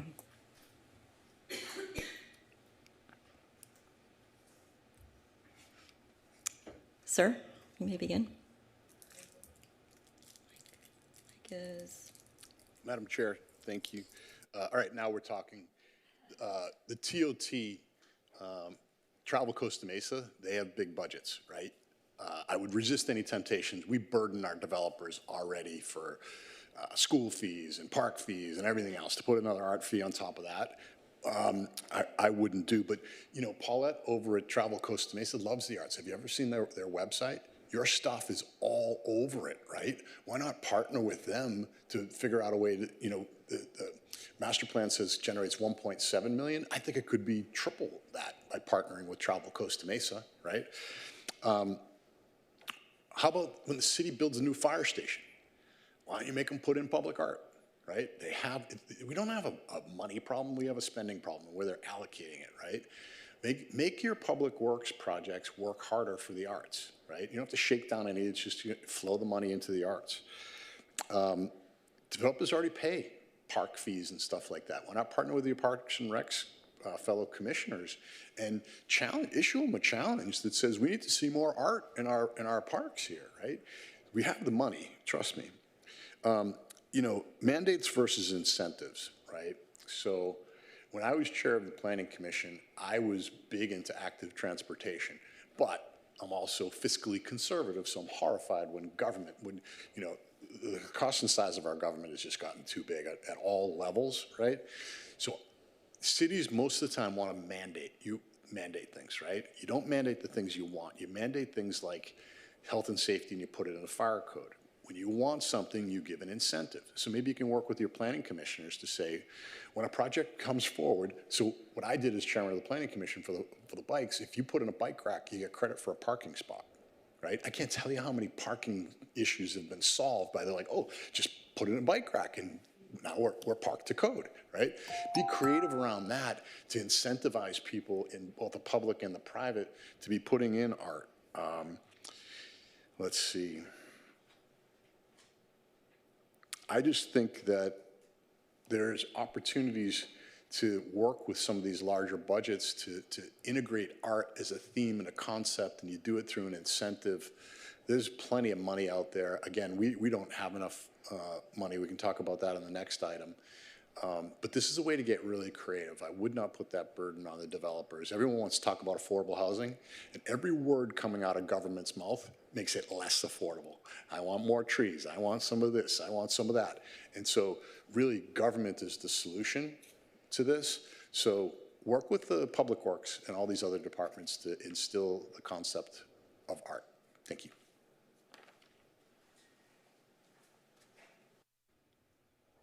Any other public comments in the chambers? If there are none. I do have a hand raised. One moment. Thank you.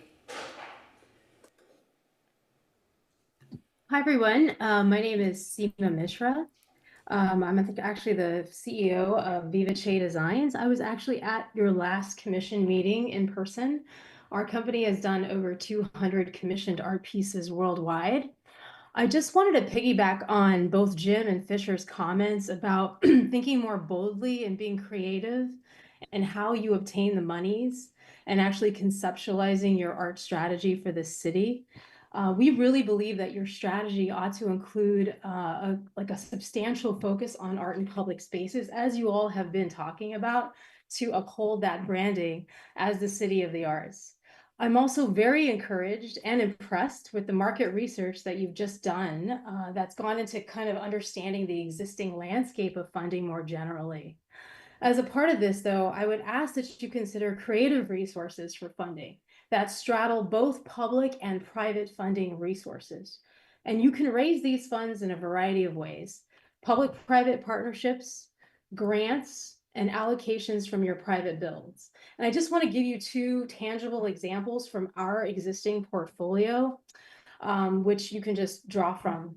The City of Commerce that we've been working with for about 2.5 years, they won a $5 million grant from Caltrans called the Pathways of Hope.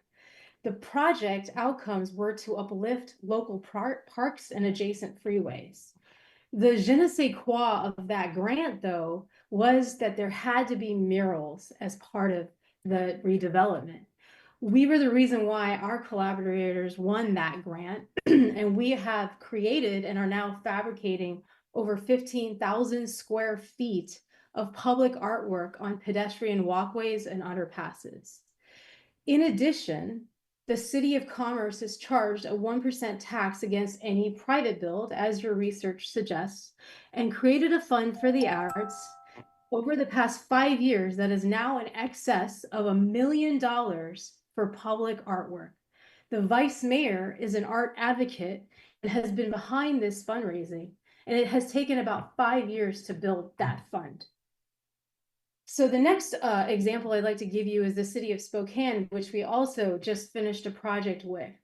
And it was under a different agenda, a sustainability agenda, where a public entity called the Spokane Conservation District that is funded by the state of Washington.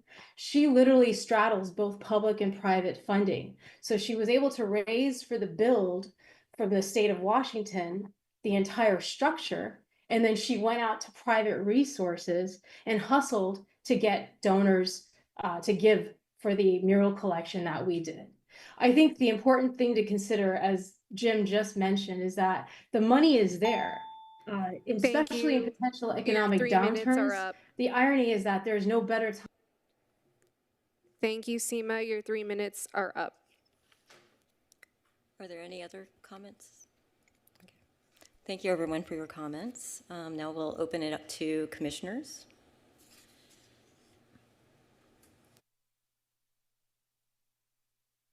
Commissioner Ford?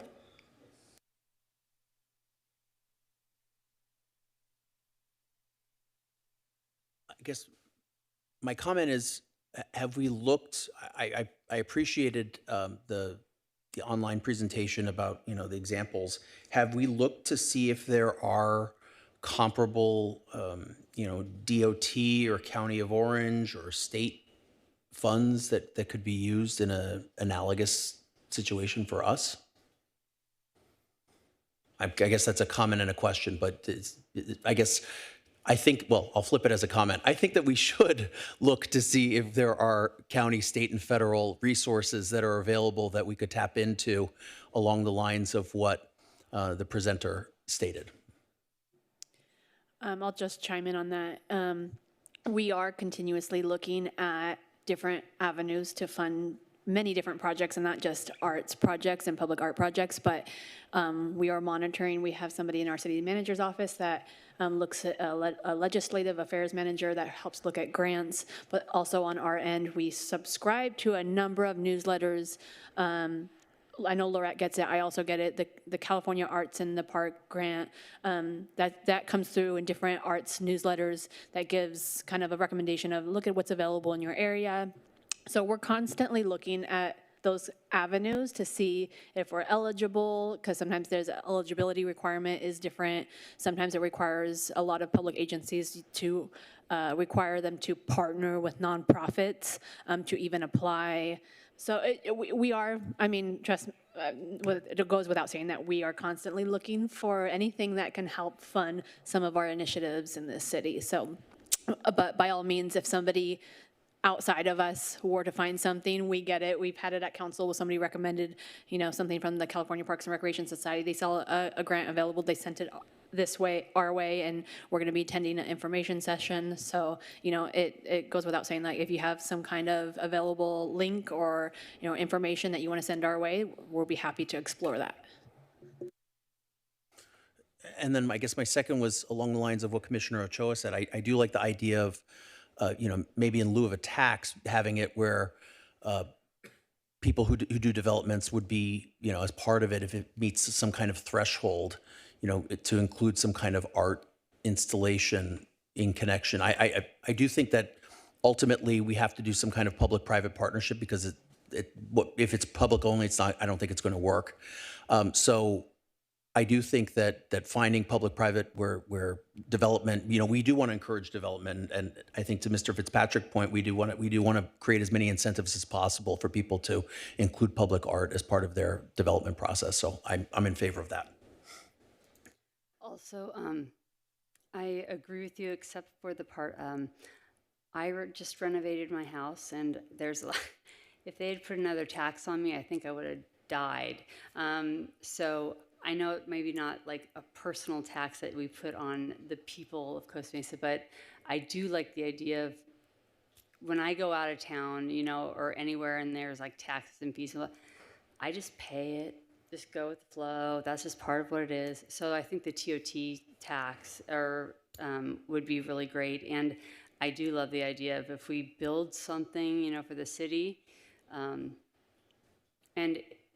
I don't even know if it has to cost that much but to have some kind of art implanted, integrated in with that, so that it just starts showing up everywhere. You know, wherever we build, wherever we're doing something, freeway maintenance. Okay, there's a mural. Okay, there's, you know, and I know we have more than enough artists as well, you know, to do all that. So oh darn, she's gone. Deborah and I, like in Hermosa Beach, when we go down, you know, for our volleyball tournaments, then there's just this long line of murals, and they're just so interesting and great. That's just, you know, something that her and I find very inspirational. So I just want to say that. So, you know, there's very good suggestions, I think, from both of our public comments about incentivizing through other commissions or in these sorts of processes. I mean, if we were to seriously look at that, would that be a recommendation that we have to make to council to create an ordinance? Would that be simply us reaching out to the commission and saying, can we partner on this and figure out a way in which to work? Like, what needs to happen in that sort of procedural way for that to become the process? Or even, you know, on these questions of like CIPs, you know, with various park projects, how do we actually get requirements or have that be a part of the consideration? Because I know in past conversations, when we talk about things like the skate park or various other things, the complaint that I've heard from staff is that they're always coming to arts too late at the point in which the budget's already been set. So how do we preempt that? Does that require an ordinance to have these things actually included? So what we can do on our end is we can re-engage our department heads and ask some of these specific questions, you know, internal city projects, would that require an ordinance, or can that be an internal city policy that we adopt? Mm-hmm. And same thing with our development services and Director Ty. We can re-engage her. She wasn't also not here the last time we had these conversations, so it would be a good conversation to have with her as well. And if that's something that we should have to bring to the commission or it's not needed, and we can re-engage our department heads and then bring something back at the next commission and as to further steps or kind of a direction of how some of these can get accomplished. Yeah, I'm sorry, I'll let other people if they have. Okay, thanks. Kind of piggybacking on what Commissioner Derderian said at the last meeting and what Mr. Fitzpatrick suggested, you know, we do have a lot of public buildings, and we do, you know, I live near a fire station, and it's just plain, you know, dull. That's a great opportunity to have public artists come and make art and make beautiful murals. And then to your specific point from the last meeting, I love the idea of incorporating the history of Costa Mesa as part of the, you know, kind of a theme that pulls all of these public projects together, particularly those that are of you know, public works and so forth. I've lived here now for some time, but you know, I'm learning every time, like the history, why Goat Hill Tavern is called Goat Hill Tavern, and just kind of the history of going way back and there's a fascinating history to this city, and I think that we should celebrate it. And I think that, you know, incorporating public works and murals and art is a wonderful way to accomplish all of those things. Madam Chair, if I can just add to that. So those discussions are already occurring internally, and I know that's on the forefront of, you know, future projects. And as Monique mentioned, that is something that we can, you know, look into incorporating into certain CIP projects. So I just want to let the commission know that's already in the works. It's already happening internally. Those discussions, and we need to start incorporating that. Thank you, Director Gruner. So I guess where are we at with this? We're gonna, you have further comments? Yeah, I hate to kick a hornet's nest here, but to do it anyways. There is in some aspect already, you know, a tax that's to fund the arts. I wonder, you know, if it would be something that we might suggest to City Council in updating the ordinance or something of that sort to say that the tax revenue, from the cannabis tax, the 0.5% go to funding public art rather than art at large, because I think this has been the confusion over the past few months as to what exactly that is, which has been only added to by this pilot article and so on and so forth. There's many layers to it. But that seems to me, the exact thing that we're looking for insofar as adding on a tax. Something's there already, contributing to the arts. What if we were just to suggest, and this is the commissioners too, but like, what if we were just to suggest, which is within our formal duties within the municipal code, and make a policy recommendation to council that they consider adding such a stipulation or a clause within the ordinance itself. A thought.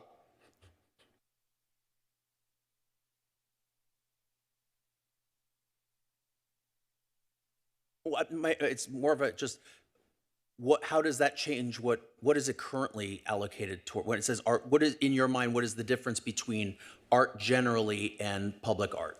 Well, so the explanation that we've received is that the cannabis tax, and staff can correct me if I'm wrong, the cannabis tax is offsetting the budget as proposed within the master plan rather than being incremental and adding on to and creating a new fund, as it were, to spend on art. And all these ideas are, I guess, more in that, and again, correct my language if I'm incorrect here, adding that incremental funding so that there are more pots, as it were, of money to be able to spend on the art, on public art in particular within the city. So that is an option on the table. I think just to put everything out there. What I would be interested in seeing, just because we aren't able to exactly look closely at every single proposal within this report, I would be curious if there would be perhaps 3 commissioners interested in forming a subcommittee of some sort and exploring this issue, like these actual proposals, perhaps if there are staff members at the city level or other commissions to engage, being able to have those conversations and then bring back some sort of recommendation to the Arts Commission that we can then consider, maybe weigh in on or not, and then actually make a formal recommendation to council to consider. Again, none of it's binding by any means, but these at least could be things that start conversations at the city council level rather than kind of sitting around saying, okay, how do we do this? Can we get so-and-so to write it off? Because ultimately, city council has to approve of these things. I would certainly participate in any subcommittee that you're proposing along those lines. Vice Chair, if I can interject real quickly. So any subcommittees do require city manager approval. So we could bring that suggestion forth and then get some feedback back from our city manager. But thank you for the suggestion. We'll get back to the group. I think something else to consider, with that recommendation would be to, look at incorporating that into the next master plan. And that would be a little bit more of a formal process, and that will definitely be, sent up to the city council level for, review and approval. So I think that would be something a little bit more appropriate for, bringing that into that picture.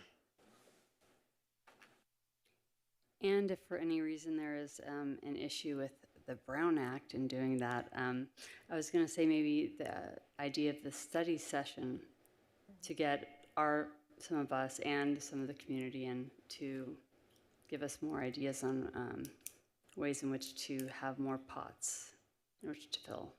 Did you get my pun? No, sorry.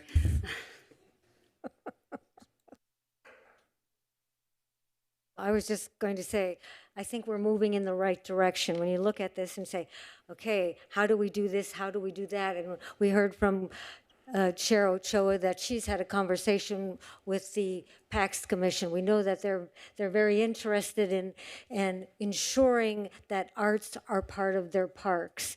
We've had previous planning commissioners speak to us about projects when One Metro West came about art within their development. So if we come together and move forward and have a better understanding, we will be able to have the ear of the city council as well. I'm really supportive of this idea.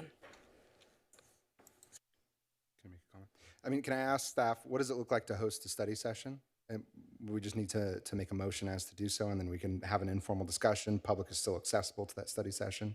Is that all correct? So yeah, that's how a study session would work. But in order to have a study session, that's special meetings and subcommittees are by city manager approval process. Okay. So we can take that to the city manager and ask, and and let you guys know an update. So, and what we can do with the rest of the conversation here is come back to you with a progress report on any additional meetings and findings we've had for any further, progress that we have and next steps, if that makes sense. Well, would it be possible for us to make a motion to form a subcommittee that then is submitted to the city manager for them to review and to get back to us formally as to what that would look like and how we would proceed? Or a study session? That would be putting like the cart before the horse type of feel, I think, so. Right, yeah, I mean, we would have to, connect with the city manager first and have that, discussion and dialogue and see what the directive would be from her. Yeah. So help me understand then. So with the municipal code, it says by its own motion, conduct studies and investigations and hold public hearings. What exactly does that mean by its own motion in allowing us to be able to host these things outside of these specific meetings?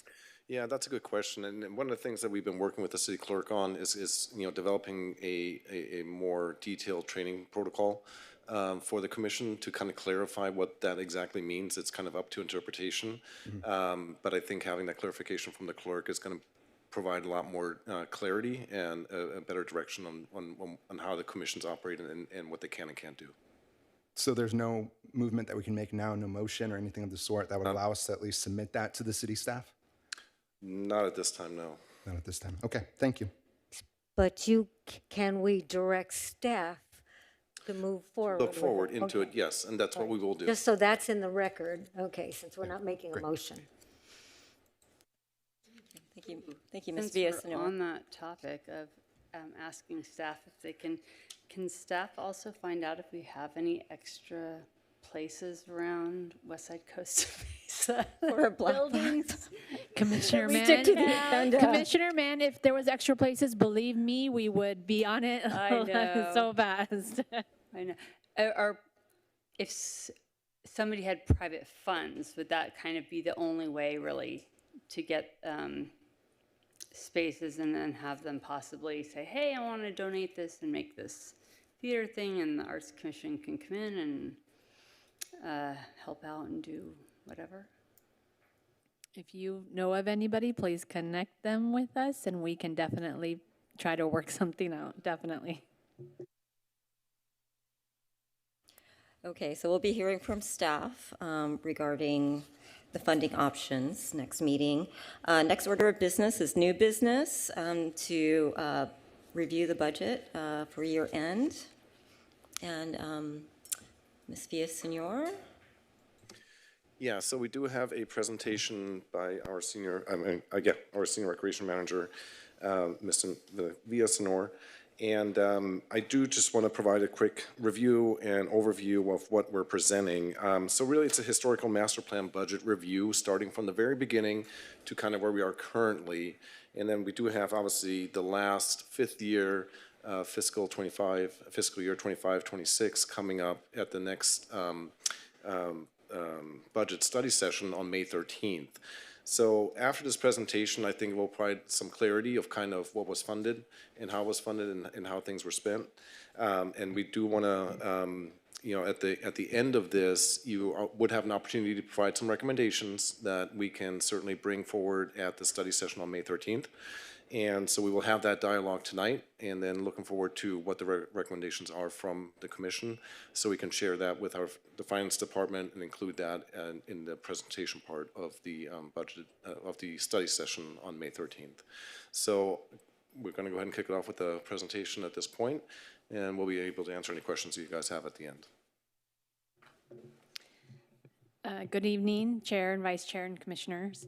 Thank you, Director Gruner, for giving that opening and just starting again with the overview. It's the analysis of the city arts program budgets and how they align with the master plan. We started at the beginning of the master plan with fiscal year 21-22. And we're just going to take a brief overview of what it looked like, what the master plan looked like, and what we actually requested and got funded for. Remind you that we were already in fiscal year 2021 when in March of 2021 when the master plan was adopted. So the budget process for 21-22 had already begun and basically been solidified. So the master plan came after the 21-22, but thankfully our city finance team and our council came through with, some recommendations. So starting with just fiscal year 21-22, at that time, I can just use that. Yeah, sorry. At that time, Laurette was not on board. We did not have an art specialist. And you may or may not be aware, I think we've talked about it. Ashley right here was our single and sole arts, staff member leading the Cultural Arts Committee at the time. It was about workload and capacity. While we do recognize that the master plan had a lot of great initiatives, it was, in that first year, was about what can we realistically accomplish without having a dedicated staff member on board. So this first year, you're gonna see how the master plan called for some things and didn't call for some things, but what we requested in that year was different based off of just workload and realistic goals that we can have as a city. So again, it was only commissions didn't exist yet. So Art Venture was already an established program and event, and that's kind of where we landed on, was what are our legacy and flagship programs that, we already have the backing behind and the help and the volunteers, and we kind of already have a rubric on how it operates. Then moving forward, one thing that was called out in the master plan that was already an established program was Smart Camp. So we separate that out of the master plan category because that historically has always been funded out of the general fund, because it's always been a program in our department prior to Arts Master Plan.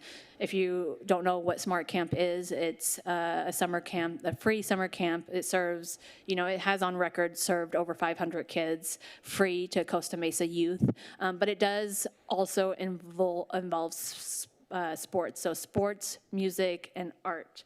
So SMART. But it has always been an initiative that was established through a joint effort, but led by the school district, and then the city partnered on it. And now we have an established MOU on that program. So that's why we kind of call it out separately, because it's historically has been funded in the general fund.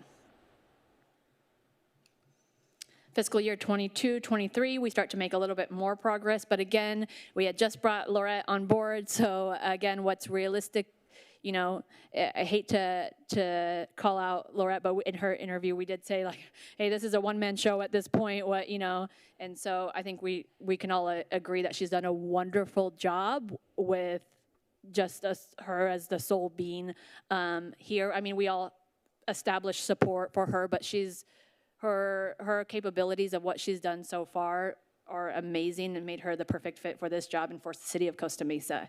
But again, we didn't request everything. We made the recommendation, the Free at Segerstrom event was a much larger dollar amount. What can we realistically accomplish?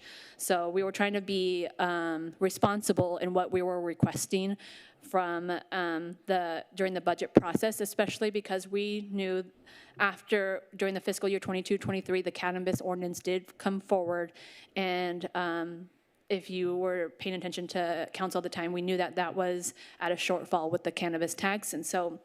But also, we didn't want to just blindly request money and without, some kind of capacity and direction. But again, established programs, what can we do, what can we add on? And so you can see kind of how we start to grow at that point. Again, everything we have requested, it may not always have been in this first 2 years, been according to the master plan, but what we have requested, we've received in our budget. So, which has always been a wonderful bonus, I think, during our budget process. Fiscal year 23-24, we start to see our first fully funded master plan year, and not a lot of difference here.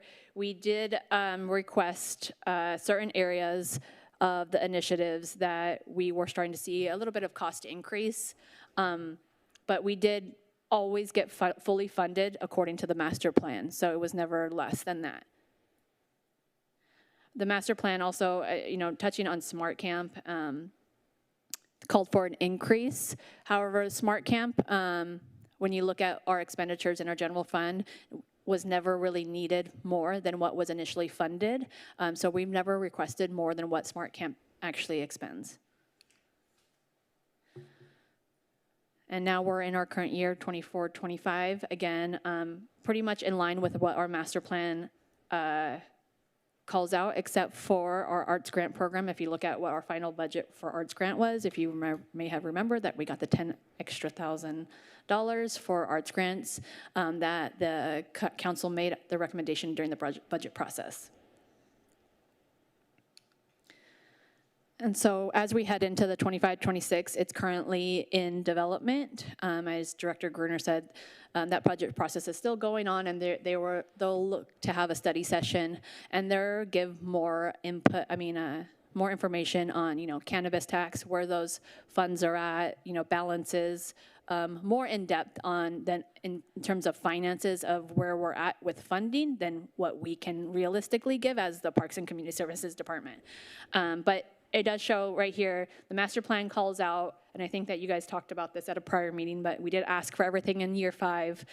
In addition, I think we had mentioned that we asked for an additional $35,000 to update the master plan because we are in the final year.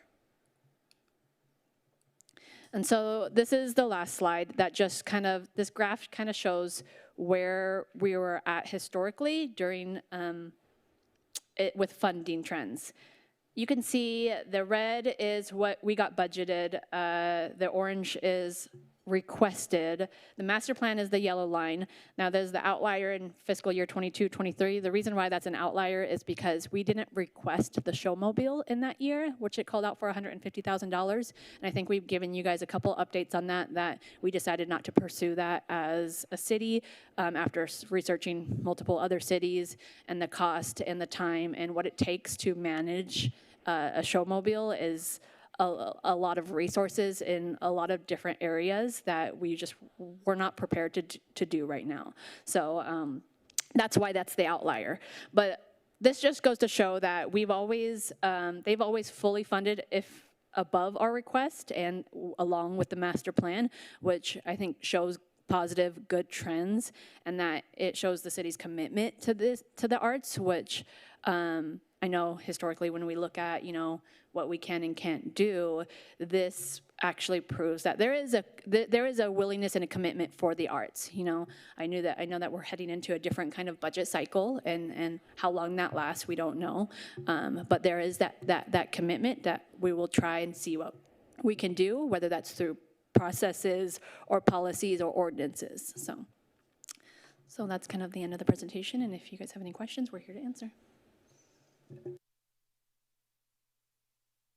The large-scale installations, I know we have the butterfly one.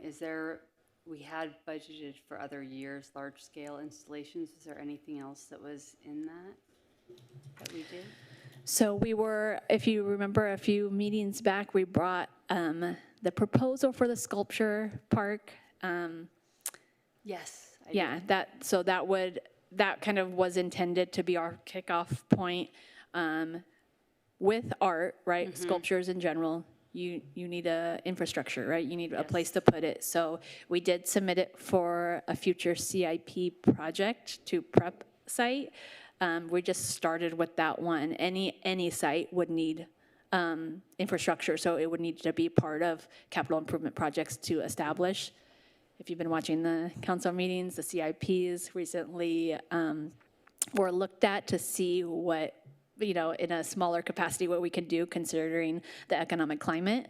But if you do see it in the 5-year, you do see it in a future year at this point, and it's called Neth Park. If you look at it, so it is it made the CIP list, just not for immediate funding. So, but this kind of large-scale art we can repurpose maybe at a later date, or continue to build that fund, so that way when our infrastructure and the project comes along, we're ready to fund art and installations and everything that goes along with a project like that. I have a question. This may be silly, so I apologize. I'm still getting my sea legs as to how this whole process works. How does it go from where, I understand where master plan is, but how does it go from master plan to budget request to final? Like where do those variances come from?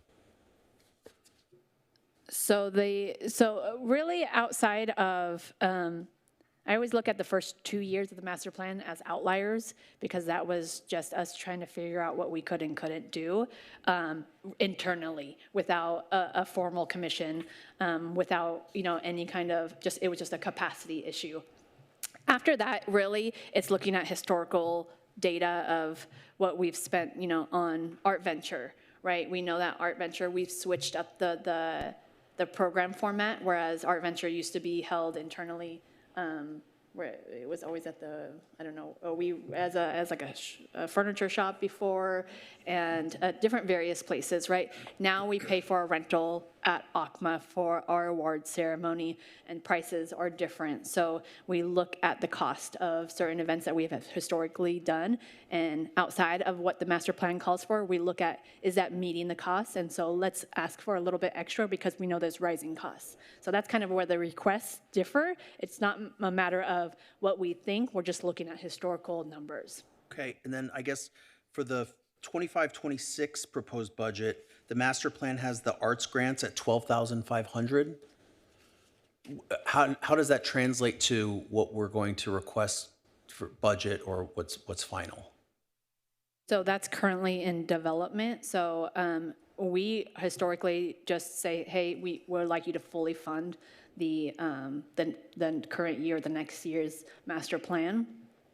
How council did it on the dais last year is with the extra $10,000. I believe there was some public comment and some input from commissioners in various methods that the council decided to take action on the dais during budget. I see. So our request, or it would be limited to the council approving this master plan 12.5 absent input from other people to get them to raise it higher. Right? Okay, that makes sense. Thank you. I have a question. Could we, in the budget line for the arts grant, could we, at the very bare minimum, keep the $20,000? Like at least propose, I know city council could say no, but is that a possibility?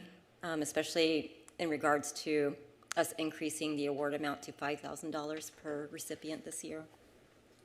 What we can do as staff, we can put in that recommendation to finance, but ultimately it would be up to them to take it to council and see if they would approve that. So but we can put in that note for finance. Would we have to offset the 7,500 elsewhere in terms of our recommendations, or can we just say we want $7,500 more?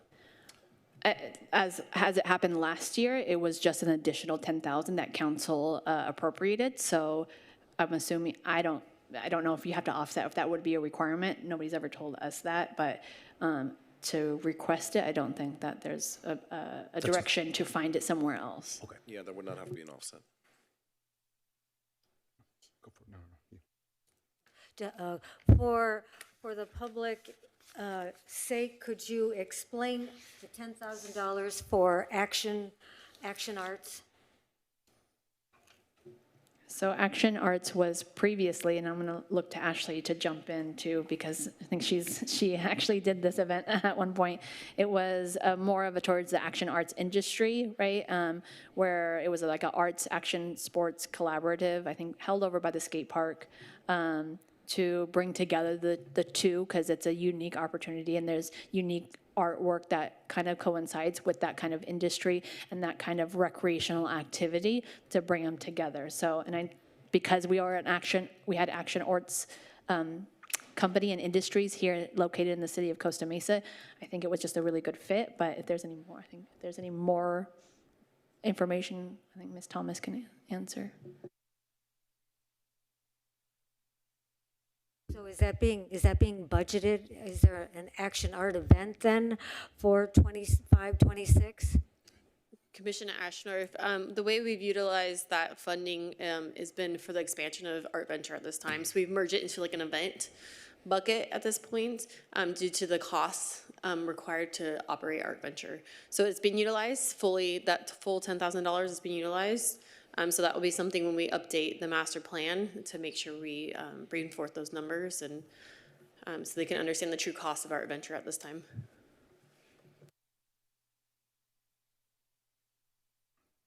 I have a more, I guess it's hypothetical, but still budget related. I have other questions, but it's not directly related on the information that's been presented to us. So with the Smart Camp, we're requesting 100,000. In our wildest imaginations, cannabis tax makes $500,000 for the arts, right? Would that be included within that offsetting cost? Like, how does that kind of fit in within this larger way in which we understand what the arts budget actually is for the city? So, okay, so I'll guess address the Smart Camp issue. The master plan calls out 100,000, but we realistically know that Smart Camp doesn't cost 100,000. So we only request the repeat 60 because we historically know how that operates. Do we utilize, if you're asking, would we ask for $40,000 somewhere else, if that's what you're asking? At this time, because of how the funding stream is and how there's not enough cannabis tax. And I think that might be like a larger discussion at the study session, right?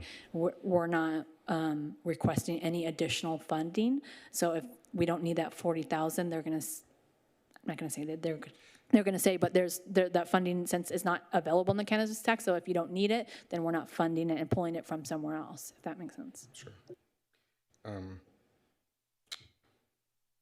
I think all my other questions are regarding programs that are listed here and aren't necessarily germane to this specific thing. So I'll wait for the discussion period on that. I'd like to go to the action arts. I'm a big fan of that. So how much does Art Venture actually cost? I mean, has it typically cost in the past the 20,000 plus then the 10, and then from other areas in this budget to pay for Art Venture? Historical wise, I think Art Venture has always been within the $20,000 budget. Okay. I'm not sure. Because we separate now Community Arts Day and we have the whole week now, right, of this community gallery and open to the public, and then we do a day full of activities. So there's an expansion of the Art Venture along with now the award ceremony where we do the rental. So it's evolved, right? And now at Art Venture where we're at has ranged differently, but depending on pricing that we get. So it's always dependent upon quotes that we get for performers for the rental facility, so what we get deals on, what we negotiate in terms of different pricing options, right? We also tend to sometimes get assistance if we need additional funding through the BIA, which is taken to City Council for approval.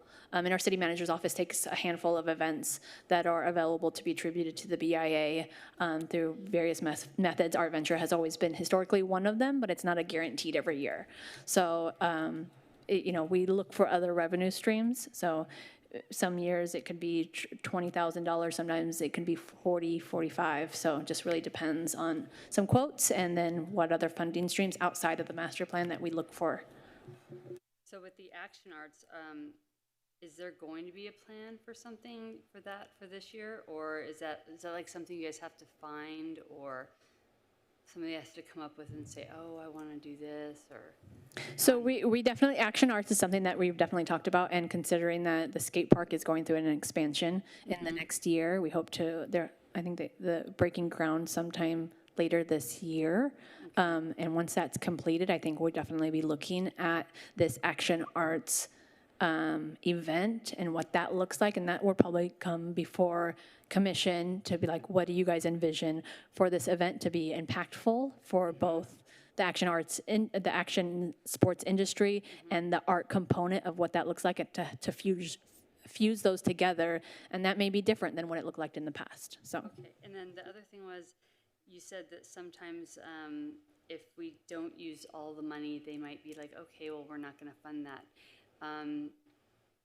Can we have like some backups so that they could never do that, so that we can always have something that no, it's not if we're not gonna use it. It's about upfront what we know our costs are. Yeah. The thing with the master plan and the initiatives in it, outside of Smart Camp, we've been doing for a long time. We've been completing those and fully exhausting all of those that budget outside of the large scale installations that we've been rolling over. Okay, so there's no money that's like going back or anything like that? Correct. We're spending every single Correct. cent? All right, Yeah. I wanted to Laura is good at accomplishing all the goals. Thank yeah. you, okay. One more question on that. With the skate park, do we expect that the park, I mean, I know this is beyond our scope, particularly in this commission, but would the park be completed within fiscal year 25, 26? Is that the expectation? That is the expectation. great. Now, timelines and construction schedules can always be up in the air, but we would hope for it to be completed in 25, 26. Okay. Thank you. Are there other areas, like sports, action sports areas that you guys would consider until that area is available? In terms of action sports, the skate park is the only kind of area that has action sports. I mean, to be relevant and not at a private company or, business. Yeah. In terms of parks, that's kind of the epitome of action sports. So. Okay. Any further comments on the budget? No. Okay, thank you, Ms. Villasenor and Director Gruner. This was very informative. Chair? Yes, can we go ahead and open up public comments, please? Thank you. Sorry, any public comment? Mr. Fitzpatrick, come on up.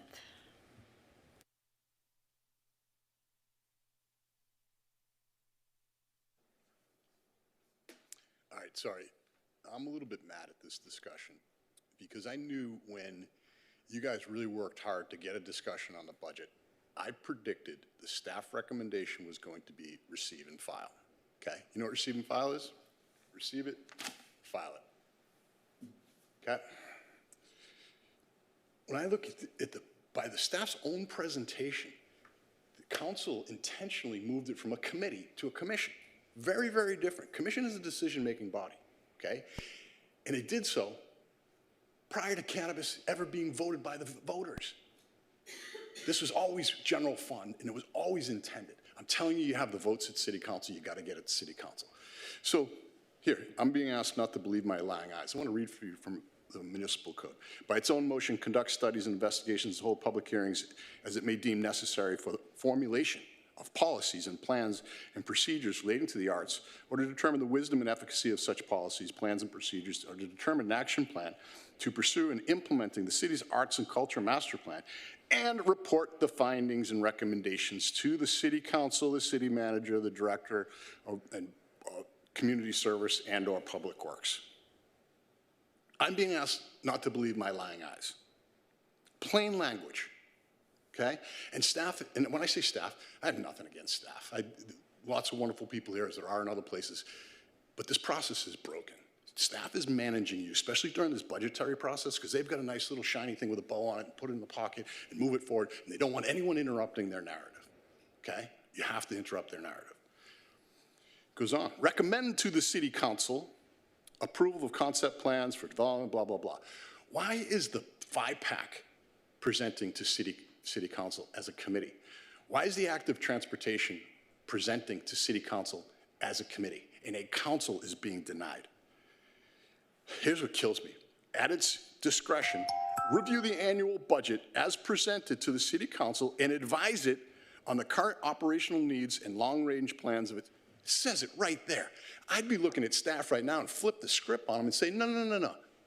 You take it back to city council and modify the plan, because their intent was clearly that we could make recommendations. They can't stop you.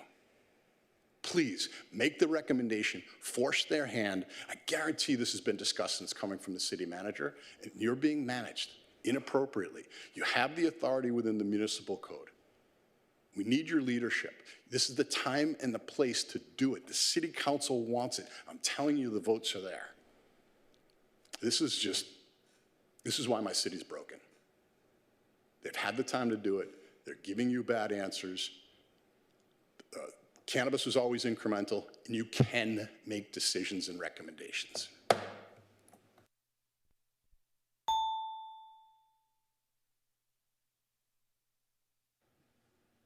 Any other public comments in the chambers? Thank you. Ms. Fattua, anyone on Zoom? Not at this time. Okay, if there are no additional comments, we will close public comment. Madam Chair, if I can just add to that real quick. As I indicated earlier, we are looking for recommendations. We are looking for suggestions. So it's, at your discretion of what you want to review and what recommendations that we can, present forward to the council.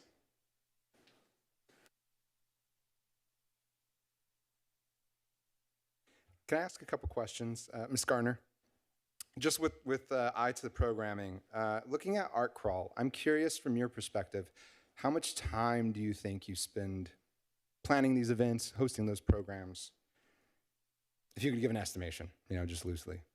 I'd say for the whole thing, like maybe like a 40-hour thing for the year. Okay. Yeah. All right. That's not too bad. I just asked because it's $3,000, so it's not the biggest drop in the bucket by any means. We have $457,000.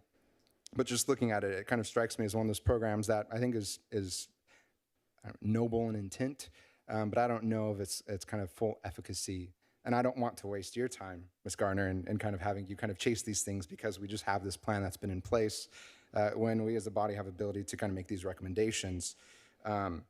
So that's, okay, that's good to know. One question, I guess, perhaps to raise to the commission itself, looking, or kind of a point, and I don't know if there's much of a question in it, but looking at the actual proposed budget, obviously we have $457,000. We've discussed this smart camp. We're requesting $100,000, maybe closer to 60 or 40 or whatever that might look like. There's the arts specialist salary that's considered in there. And there's other various things. In reality, by my tally, I think we're really requesting maybe like $55,000 to $60,000 with regards, well, did I count Action Arts? I might not have counted Action Arts in that, but regardless, around $60,000 we'll say, in public-facing programming that we're speaking into or helping lead. There's obviously free park performances. There's obviously the Costa Mesa free at Segerstrom, but those are things largely, I think, not even beyond our control, but beyond our purview insofar as we go to Segerstrom and say, hey, can we get discounted tickets at whatever shows you're willing to offer, then we give them $60,000 or whatever the exact amount is. And same with free park performances. That seems, if I'm understanding correctly, and please correct me if I'm wrong, Ms. Garner or others, the way in which that works is that we give that money to, is it the Costa Mesa Foundation to host that? What does that actually look like when we talk about the free park performances? So free park performances are where I hire and pay artists to perform at different places around Costa Mesa. So because I'm one person, I integrate those into current events that we already do to kind of help with the workload. But it's like a fund to pay performing artists. And that's when we were talking about arts grants, I was kind of mentioning, we do have a fund that pays people to perform at different events. And so, for the Community Arts Day, we give money for performers for that. Symphony on the Go we've done, and then I think this year we're trying to incorporate more arts kind of performances in like Scarecrow Fest or July 3rd or things like that. So it's kind of for those opportunities, and they can be kind of anywhere in Costa Mesa, and because of capacity I've just tried to kind of keep them in things that we are already kind of doing, and then with a few additions here and there. Yeah. Absolutely. Fantastic. And because of that initiative, we were able to have the Pacific Symphony perform in the park for the first time last year, and we're bringing them again this year, which is a huge thing for concerts in the park, and that doesn't go to the foundation. We work directly with the symphony to come out to our park. Awesome. Well, that's great. I'm so glad to hear that. I just wasn't sure, and so that's why I was kind of asking more directly about that. The one thing, and I know I've mentioned this before in a meeting without everyone there, but I'm still just wondering at the necessity, I'll say, and I know there'll be disagreements about this, but I welcome it and actually want to have a full discussion about this, for the need to hire Arts OC to do a full master plan revamp. I think just given the purview and the charge of this body as a sort of legislative a delegation from City Council to lead the question on the arts, it would be more fitting and appropriate even for us to lead that process. I understand that there's need for expert opinion and expert weighing in, but why not say request $10,000 for kind of hiring a consultant in that fashion, in which we can have them help us draft certain things if we need that help, have them do, say, surveys if that's beyond the capacity of this commission or staff, or to have them do kind of research for us to help inform that. Because, I mean, getting back to what I said at the very beginning, I would love to see this body really kind of take hold of that vision. And like I said, I think these are a lot of great programs, but as we've already heard in discussions around the budget, there are just a lot of things that were inefficient. And I imagine staff was involved, as was the Cultural Art Committee, in discussing things like the showmobile or whatever it was called, and other things like that. So I don't think it's necessarily legally binding in that way.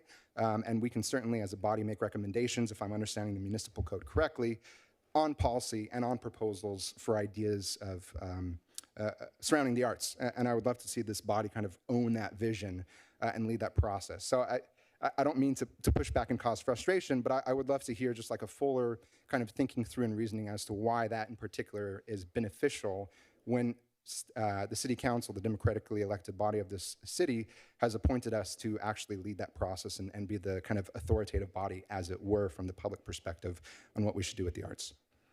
Vice Chair, just a point of clarification. It's not set in stone that we would hire Arts OC, just for clarification. That's our purchasing policy at that amount says we have to go out to informal bid for something like that. So we can't dictate a certain organization would get a contract or not. So I just wanted to make that clarification. Sure. So given any consulting firm, then, what would the case be? Why wouldn't it be more appropriate for the Arts Commission, alongside city staff, by all means? I actually would love to see and hear, and all of us to get together in study sessions, say, or even at these meetings, but really say, what does it look like for Costa Mesa to be the city of the arts? How do we actually achieve that? And let's break that down and make that policy proposals to city council, because we do have that power as a commission, and we can say, go crazy and say, hey, we want to get to $1 million, let's figure it out. And the city council can, of course, bat us down, or we can say, well, let's come up with creative solutions like public-private partnerships or these other various things, adding, whatever else it might be. But I think that lies in the proper power and responsibility of this body. So again, I'm just trying to ask that question to understand whatever the consulting firm is, if it's Arts OC, if it's this Ms. Mishra, who keeps joining us, which I very much so appreciate. If it's any sort of consulting firm, what would the argument be that we need them to lead that process and actually develop that document for us in lieu of the commission? Vice Chair Dejarian, I'd like to respond to that quickly. I was a big part of the last master plan, and I think anyone who's been a part of any type of master planning, it's a rigorous, very long, drawn-out process in some senses, right? As far as community outreach and the surveying, and it's not that we're not capable, but the bandwidth, of course. They interviewed stakeholders. I think we were close to like 80 stakeholders that they pulled in from different parts of the community, brought in to interview.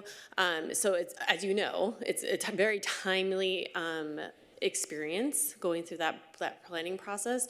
So I think it's something to really take in consideration. I'm sure you've been through many master plans as well. The intensity and the depth that they go into. And then yes, they do bring in professionals all through the arts, different arts organizations that are specialized, whether it's in public art or if it's, they brought in like probably 5 or 6 different people who specialize in certain parts of the arts to come in to speak on behalf of that during the master plan process and with these community forums. So it's not that I don't think that this group cannot do it, and the group itself, even when we had the committee, played a huge role in this process. They were interviewed on multiple occasions. We had a group, we had like a subcommittee that was specific to that, and so that's something that I think would absolutely make sense. And I'm sure that's something that would be considered as a subcommittee of some sort to ensure that this body is being heard out on what this vision looks like and to make sure it's grand enough for this body, right? Sure. So your input will definitely be heard, but it's really that the facilitation of this plan and the depth that they go into and the surveying that they go into. I think that would be the challenge of this group by taking it on themselves. But I'll let Director Manager also chime in. Let me also chime in. Since it's such a comprehensive document, right, and then as you're looking at, like Ms. Thomas said, like the bandwidth, right, but it's also something that as we would head into this kind of project, right, we would develop a scope before we release something and we start solicit bids, and we would bring that scope before the commission, say, hey, what do you guys want to see out of the next master plan? And that scope can have a higher role for commission than the committee ever had, and say like, hey, the commission should be involved at every single step, and we can write that into the scope. So you guys can be a main player in how dictating,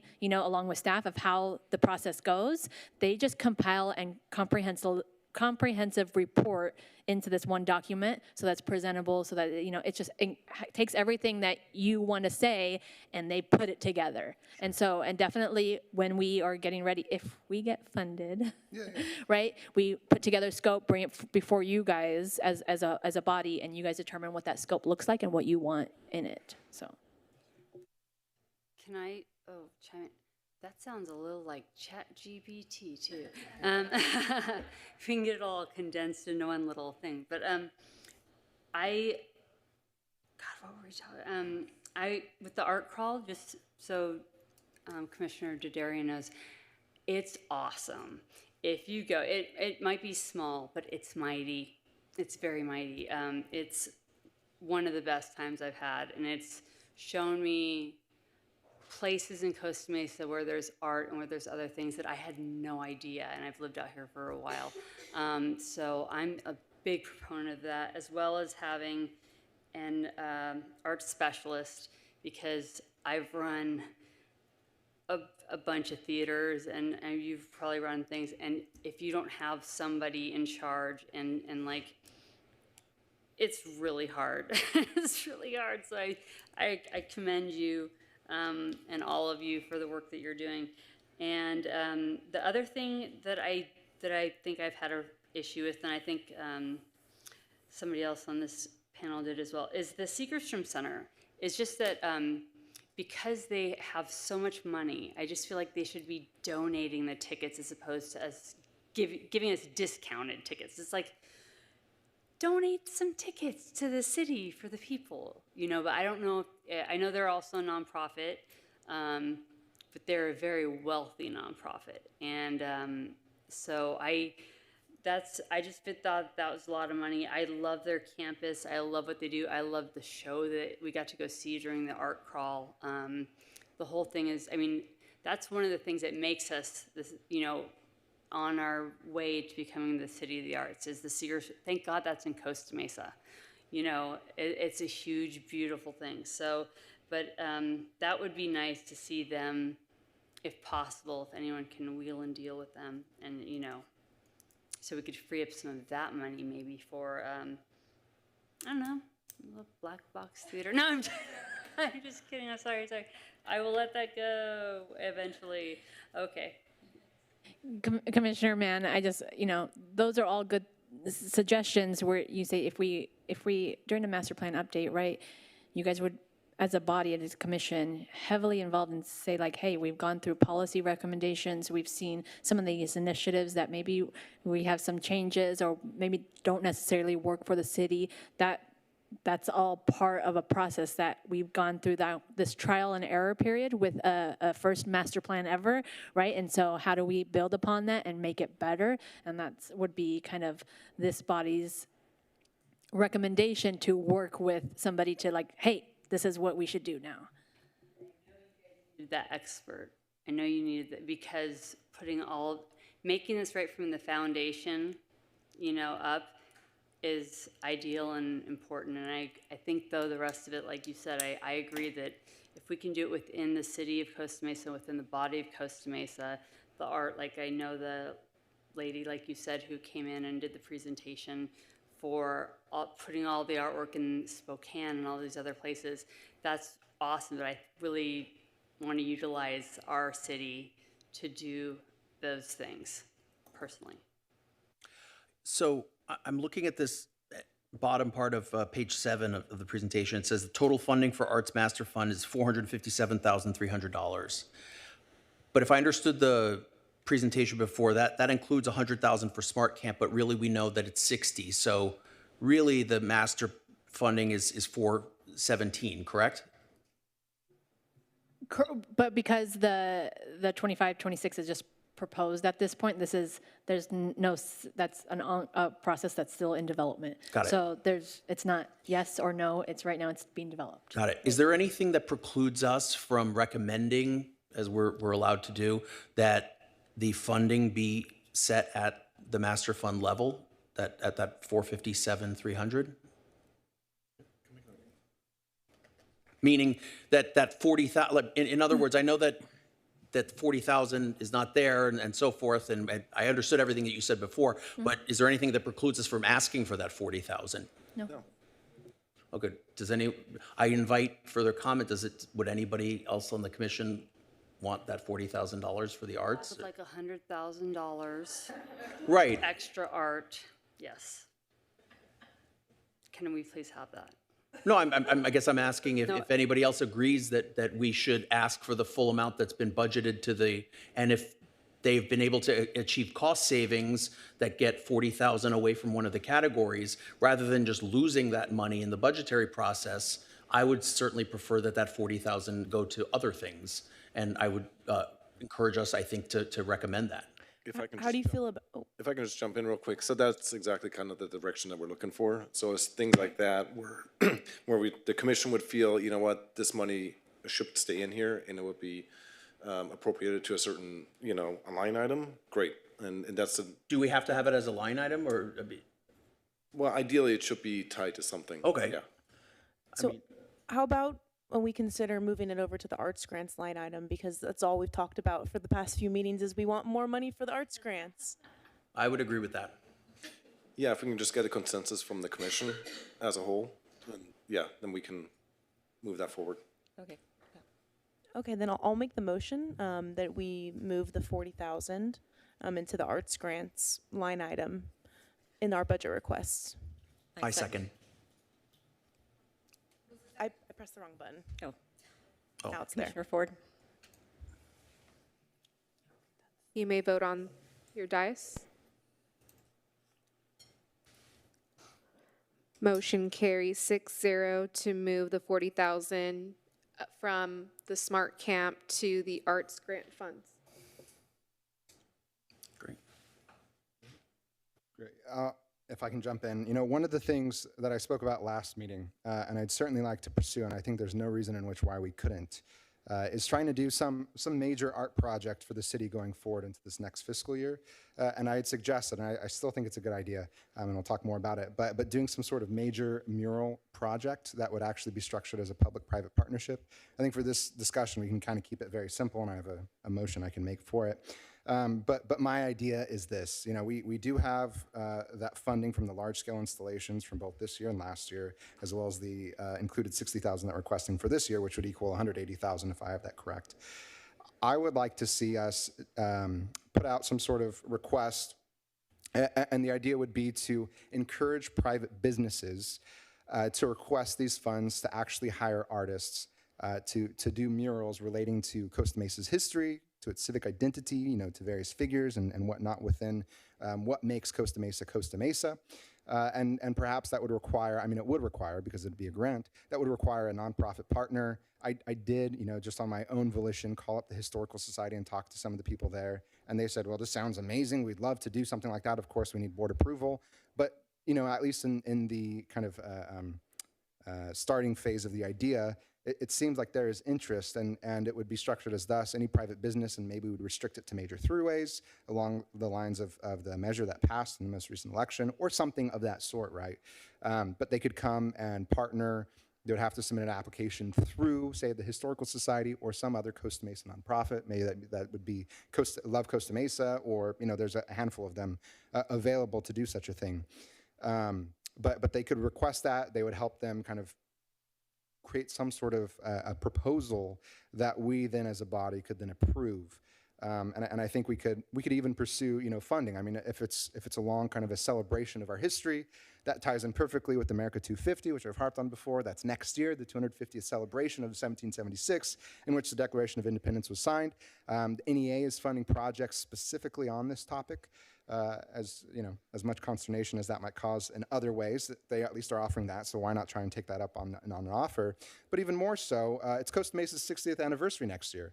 This is what the Historical Society told me. They're like, actually, we're celebrating a big milestone ourselves, so why wouldn't we want to try and do something like that? And I think it would just be so fantastic, and maybe we can find ways in which we can privately fundraise as well to add on to the idea.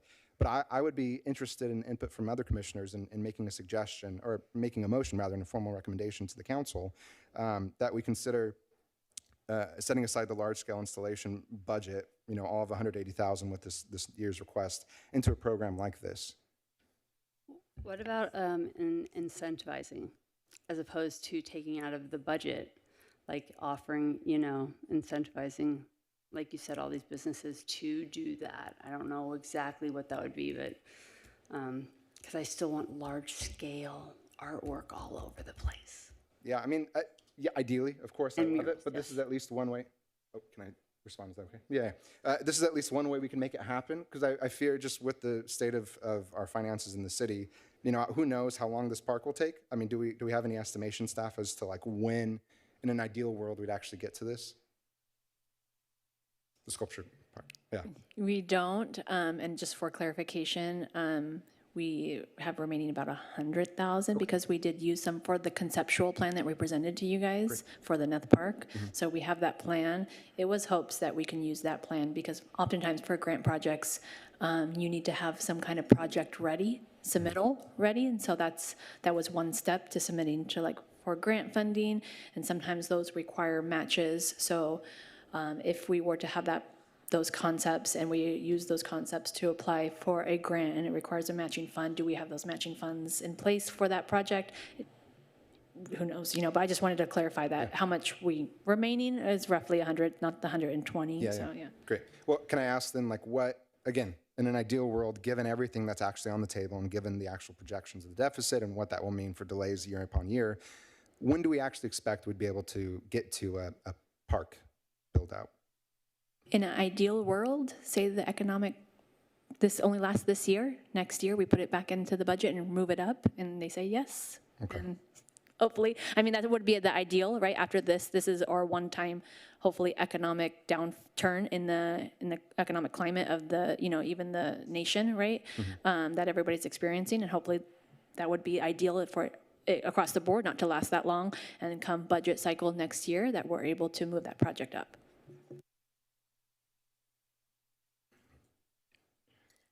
Vice Chair Dadarian, I love your ambition. I love your enthusiasm and your passion.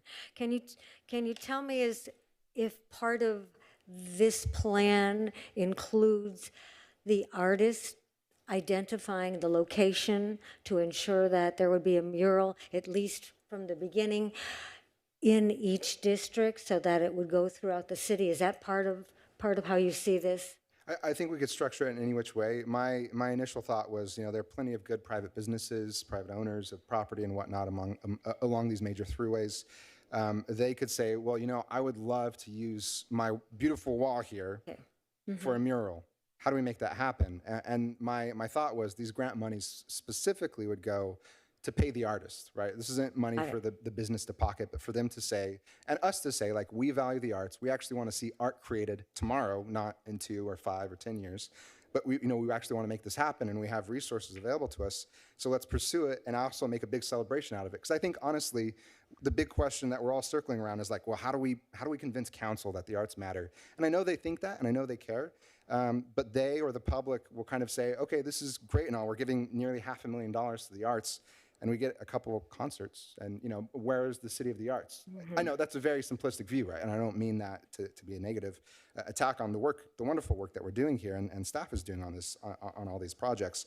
But I just think, we have to be ambitious in that way, and we have to have that sort of vision that says, okay, let's actually get art out there tomorrow, if at all possible. And I think that would be a fairly quick thing. I mean, obviously there would have to be legal and the structuring of a grant project itself, and then figuring out how say the Historical Society would be able to manage that. But certainly if we have, say, $100,000 with the $60,000 request there, $160,000, maybe $150 of that is for grants themselves, and then $10,000 goes to the nonprofit to be able to hire an attorney to be able to manage that and create contracts and everything like that they would need, so they don't have to pay out of pocket to see these things. And they were just so excited. They're like, anything that we can do to add history to the city would be incredible. So I think it would be foolish of us not to take advantage of this 250th opportunity, the 60th anniversary opportunity, and to do something like that. Can I chime in real quick? I know that, I think we discussed this before, or it's in the master plan, or it's in the framework we set up, where private businesses have a particular way, they set up murals. And it's, so in your vision, I believe, would be looking at more public walls and spaces to do it correctly, right? Because Yeah, I you mean, can't do it on the, and they would have, I think, don't private businesses have to pay for their own murals, correct? And we have to approve what they put up, so. Yeah. Yes, I just want to let you know that. Yeah. Public walls. And again, I mean, this is just a very loose structure, but I think, that's one way to do it. If there are better ways in which we say, okay, we might want to solicit certain businesses to do this. We might want to think in this way. We might just want to open it up and say we have to have a business from each district. Or we might just say, well, we want it among the major throughways because that's where people drive. I'm kind of open to those ideas, and I think that would be something that we'd have to actually think through when we construct this program. But I just want to see something that's Costa Mesa focused, that's history inspired, and that really tries to affirm, I think, the best of what public art does, which is kind of inspire and aspire for civic identity and add to that feeling of community and actually create beauty within our city. And I think this is a kind of no-brainer way in which we kind of sit here and hope, God willing, things will go much better in the next year, a couple years within the economy, but hope for the possibility that once we get through the $6 million deficit, we'll be able to be next in the line of park projects. Whereas we've heard from last month, I'm sorry I'm going on so long, but you can tell I'm impassioned. We heard last month from the community that so many artists want to see art made here. So many people and members of our community would like to see more art added to our city and actually start to reflect and invoke that spirit of the city of the arts, rather than just say, gosh, I hope we can get to a master plan that has a good vision for this in 5 years' time so that we can, convince council to make this happen at a certain point. Why not convince them to make it happen tomorrow? We have to make some sort of recommendation. I don't think we're going to be able to meet again before there's a budget meeting at the city council level, if I have that understanding correct. So I would just love to see that kind of be a repurposed line item for us to move forward and recommend to council. Whether or not they take it, whether or not it goes on, who knows? But at least we can make that formal recommendation. Have I convinced anyone? I just have a question of staff. Can you tell me how many people are served with that $60,000 to the free events at Segerstrom? Do we have any idea? Commissioner Ashendorf, I will be bringing a report in August for this year, like how many tickets we gave out. It just depends on, I don't have a number in my head right now, but I can definitely bring that back. Each price point is different for each organization, so I can just kind of put numbers together for you to bring back. Okay. I just have to agree with you, Vice Chair, that's a lot of money for Segerstrom concerts when we could be putting it out into the community. But I don't know if that's a demand, and you say that we're giving a lot of tickets away, but I'd like to have some more data on that as well. I would just add that I like the idea. I'm just concerned that we're at a 100,000-foot level, and I don't know how the timing works, and there may be time constraints, but I would love to have request that the city manager allow a study session or something like that where we can present a more specific thing, where we identify potential sources of funding, potential locations, potential artists, potential, so that there's something a little bit more concrete than, because I love the idea of saying, yes, let's celebrate Costa Mesa 250. I think everyone agrees that that's great, but what does that really look like? And I don't know that we have, anything really concrete, so I think we should spend the time to put a little bit more meat on the bones before we present something. I agree with you, Commissioner Ford, and I think these are all great ideas. I love murals. I would love to see more murals in Costa Mesa, both in public and private spaces, but I think this might be part of a larger conversation during our master plan budget, for our master plan amendment. Are we supposed to show up to the next city council meeting and ask them for more money? I'll show up in shades. Ha ha ha. No, I mean, sorry. But yes, so just every month show up and say, hi, I'm on the Arts Commission and we need more money. Do you think that would work? Anybody? Yes, no?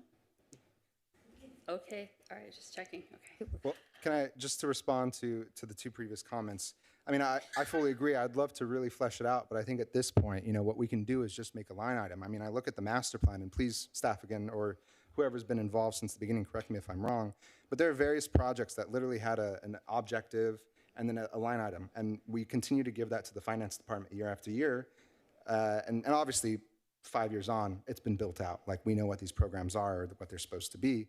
But I don't think there's any reason why we couldn't at least propose this as a part of the budget, and then if it gets approved, really flesh out what the idea would be.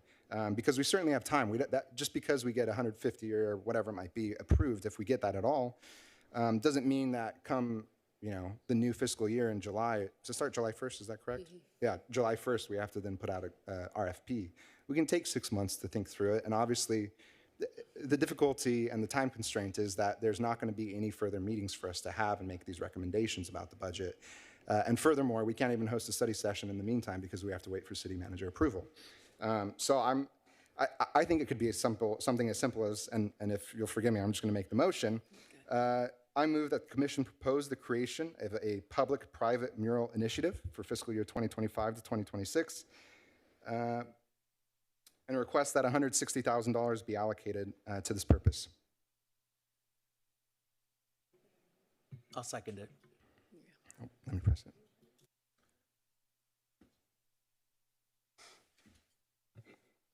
Can I, clarifying question, is that a new 160,000 or a repurposed 100?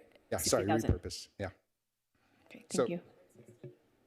From the large-scale installations. So the current To repurpose. 100,000 that, or give or take, Yeah. that we currently have for large-scale sculptures, and then if addition to granted 60. another 60, then that as well to repurpose it into this new program. Correct, yeah, sorry. So that is a amended motion to the original motion? Yes, so I should move, So is that a substitute motion? No. He's the maker of the motion. Okay. can I amend it in that way? Yes. Is that okay? Would you like to repeat your motion, Vice Chair? Yes, absolutely. Thank you. So I move that the commission repurpose the $100,000 in large-scale installations and request an additional $60,000 that would have been for large-scale installations this year to fund the creation of a public-private mural initiative for fiscal year 2025 to 2026. Should we specify that it would be for historical? Does it matter? I think at this point it's just Okay, then, the line item, right? then I second Is that correct? Commissioner Derderian's. Yep. Chair, we could go ahead and make any final comments before we vote. My concern is a large sum of money for this pilot program, and that has been earmarked for large-scale installations. I do like to think long-term, while I do sense the urgency to kind of make a big impression for all the celebrations for next year. I just think it's a large sum of money for that program. Would the maker of the motion like to speak on it any further? Yeah, I mean, I think, with the $150,000, if we could raise private funds to match it, or even ask businesses to match, this is a very general motion, so we really have full latitude to structure this in any which way we'd like. And it can be that there is matching funds required from private businesses or something of that sort. But I would love to see anywhere from 5 to 10 new murals up in our city by the end of, say, 2026, if not by summer 2026. And I think that's fully reasonable and possible if we're able to kind of mobilize in that way. I understand it is a big jump, but I think, this is my charge. We should be visionary, and we should kind of charge in and make these decisions rather than kind of sitting around and waiting for another cycle to then kind of say, okay, well, maybe next time around we can propose something and we'll see how it goes from there and there and there. Does the second have a comments? We'll move Yes, forward I to second first. was just going to say that, I imagine that if we find out that 5 to 10 murals or whatever is done, it costs much less than $150,000 or $160,000, that those funds can then be either reduced or reallocated or what have you, right? As you said, we still have latitude with that. It's not as though it's, to pardon the pun, etched in stone. But yeah, go ahead.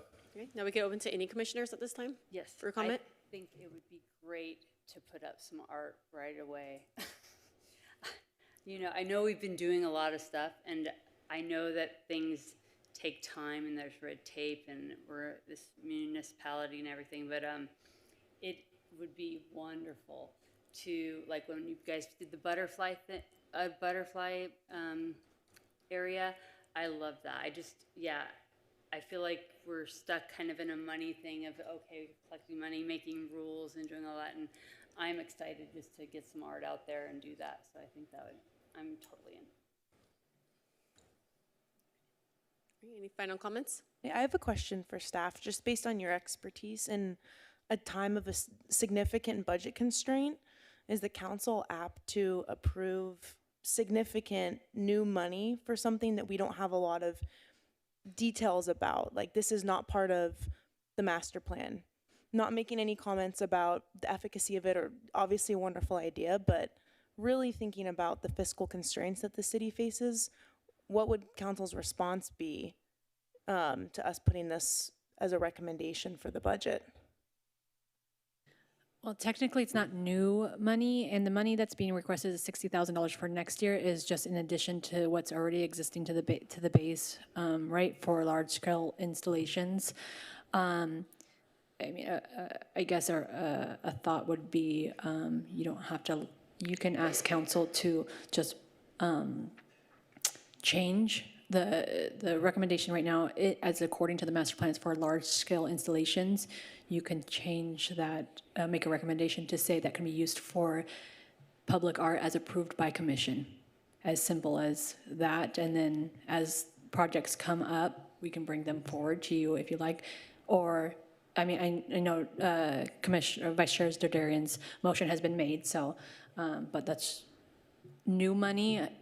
Don't know if it would technically be classified as new money, as just a request to fund the master plan. It's about the initiative of which that money goes towards. So it could still be classified under the same initiative?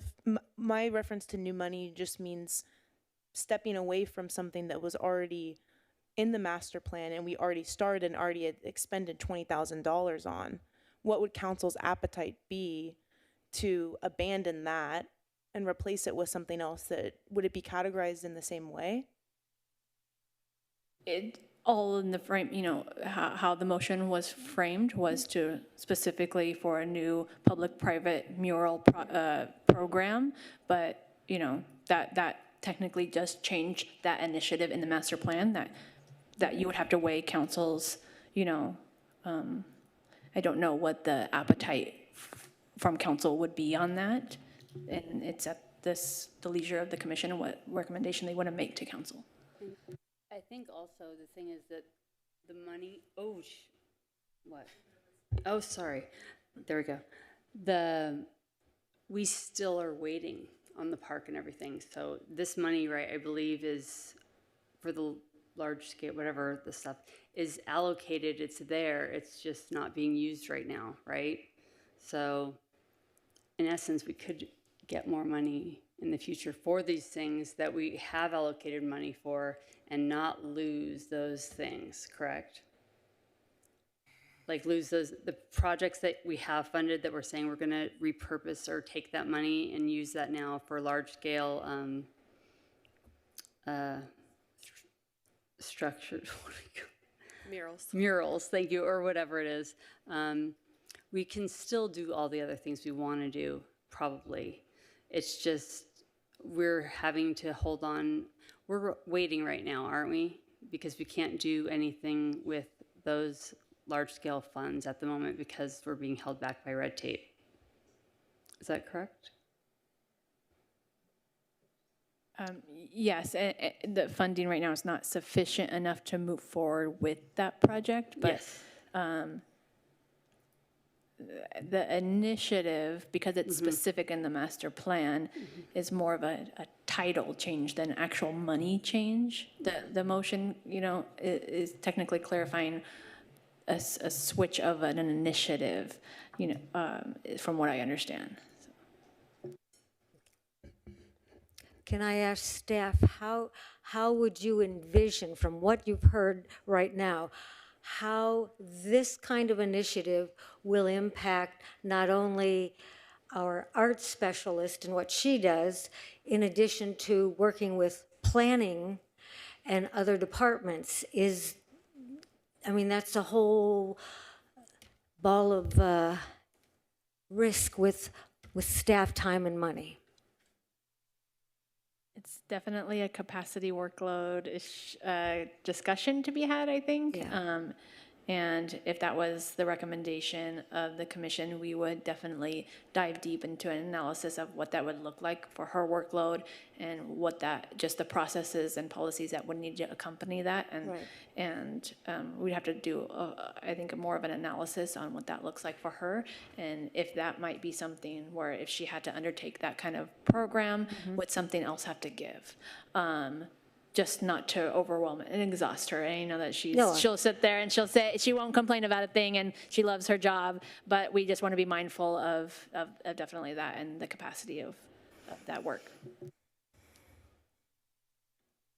I just might weigh in and say, obviously there's the procedural question that I think is certainly in the minds of the staff approach. Like, how do you actually make these things happen? Of course, what time will it take? What's the precedent in the way in which city operates? But again, we, I think as a body, should kind of keep in mind that we're also the delegated legislative authority on this. And in fact, we can talk to our council members that appointed us, and if this is a successful project and they like it and they approve it in the first place, maybe there would actually be much higher appetite for more public art projects. And they would say, we really should prioritize, say, a sculpture garden park or something of this sort. Because this is just my fear with all these conversations, is that it's so piecemeal and so kind of focused on, okay, here's this piece and here's this piece, and let's kind of package it together in a nice way that looks appropriate to council given, kind of operational precedents and so on and so forth, that we're not actually making the kind of like larger vision case and actually showing what's possible with the arts in the city. And this is a sort of thing that in the large scheme of things, 160,000, is not major within a city budget. It is a significant amount. I'm not dismissing that by any means. But it can also have a huge outsized impact, especially in the middle of perhaps an economic downturn year, in a celebratory year. I think there's that kind of added, to use the very frank word, political benefit that anyone who kind of serves in public life would say, yeah, I actually do want to improve the city. And I do want to see its beautification and be a part of the body that allowed that to happen or encourage that. So I don't want us to be so limited in that way to say, well, we really have to take in consideration every other department and really trying to understand as a commission. Staff, by all means, I understand, and that will be real restraints that we have to deal with if we move forward with this. But we have the power as both a commission and as individual members appointed by council members to lobby them both as a group by making recommendations and policy proposals, as is laid out in municipal code, but also as individuals to say, like, look, if we make this successful, who knows where we could go next? Maybe we could actually get private funds. Maybe we could then really get some excitement in the city, either in the council level or in the public level, to come out and say, wow, this is wonderful. Why haven't we done this before? Where's the more art? How do we make this happen, right? And so I just want us to think like this is that first initiative step. Yes, we will eat into money perhaps set aside for a sculpture garden park, but I don't think that's the biggest question at this moment, because at best, right, in the best possible circumstance, we're not getting into that until 26, 27, if not later. I mean, frankly, it would be quite a procedure, I think, to start a new park in the first place. I have no idea what that looks like. So that's my kind of urging. Let's be a little bold. Let's take on a new initiative and actually, champion being the city of the arts and see what we can do in the next year. Chair, if there's no further questions, we could go ahead and call for the question. I did have a question. So if monies aren't spent for a particular line item, is that carried over to the following fiscal year? Like for the large-scale installation? And is there a possibility of earmarking a percentage of that towards a mural program? So anything that's left now, so the roughly 100,000, it's a little, not like 99, we request specifically for for items that roll over, especially in terms of funds like that, we request it through procedures that we have internally to roll those over, like we did this with the previous year. And then next year, repeat the second part of the question. Is there a possibility to earmark a percentage of the large-scale fund towards a public mural program? So that would have to be part of the motion, as it's stated right now. The motion, that's not included. So. You had a great way of putting the motion. like a general, I don't, can you repeat it? There's a suggestion. I do also want to add that you can always add another motion after making this, after this vote. But what I have right now is the large-scale installations, the 100,000 funds, be repurposed to public-private mural art program and request an additional 60,000 to fund and expand the public-private mural art program.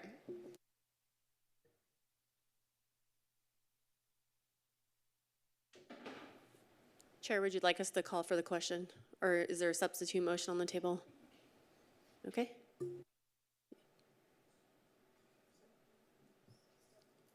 Call for the question, Chair? Yes, please. Okay. You may vote on your dais.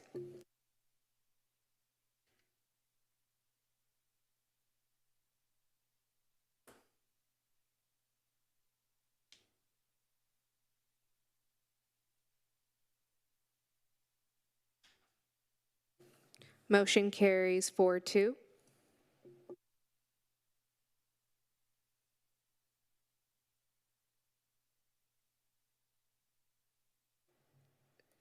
So to clarify, yeah, motion to approve, it passes.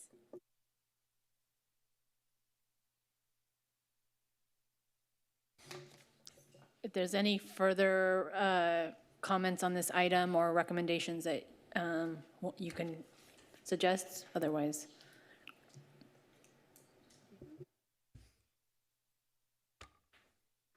Okay.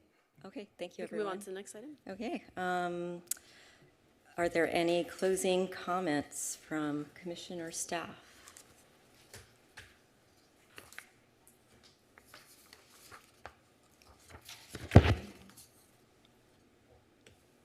I'll just make a quick Director? closing comment.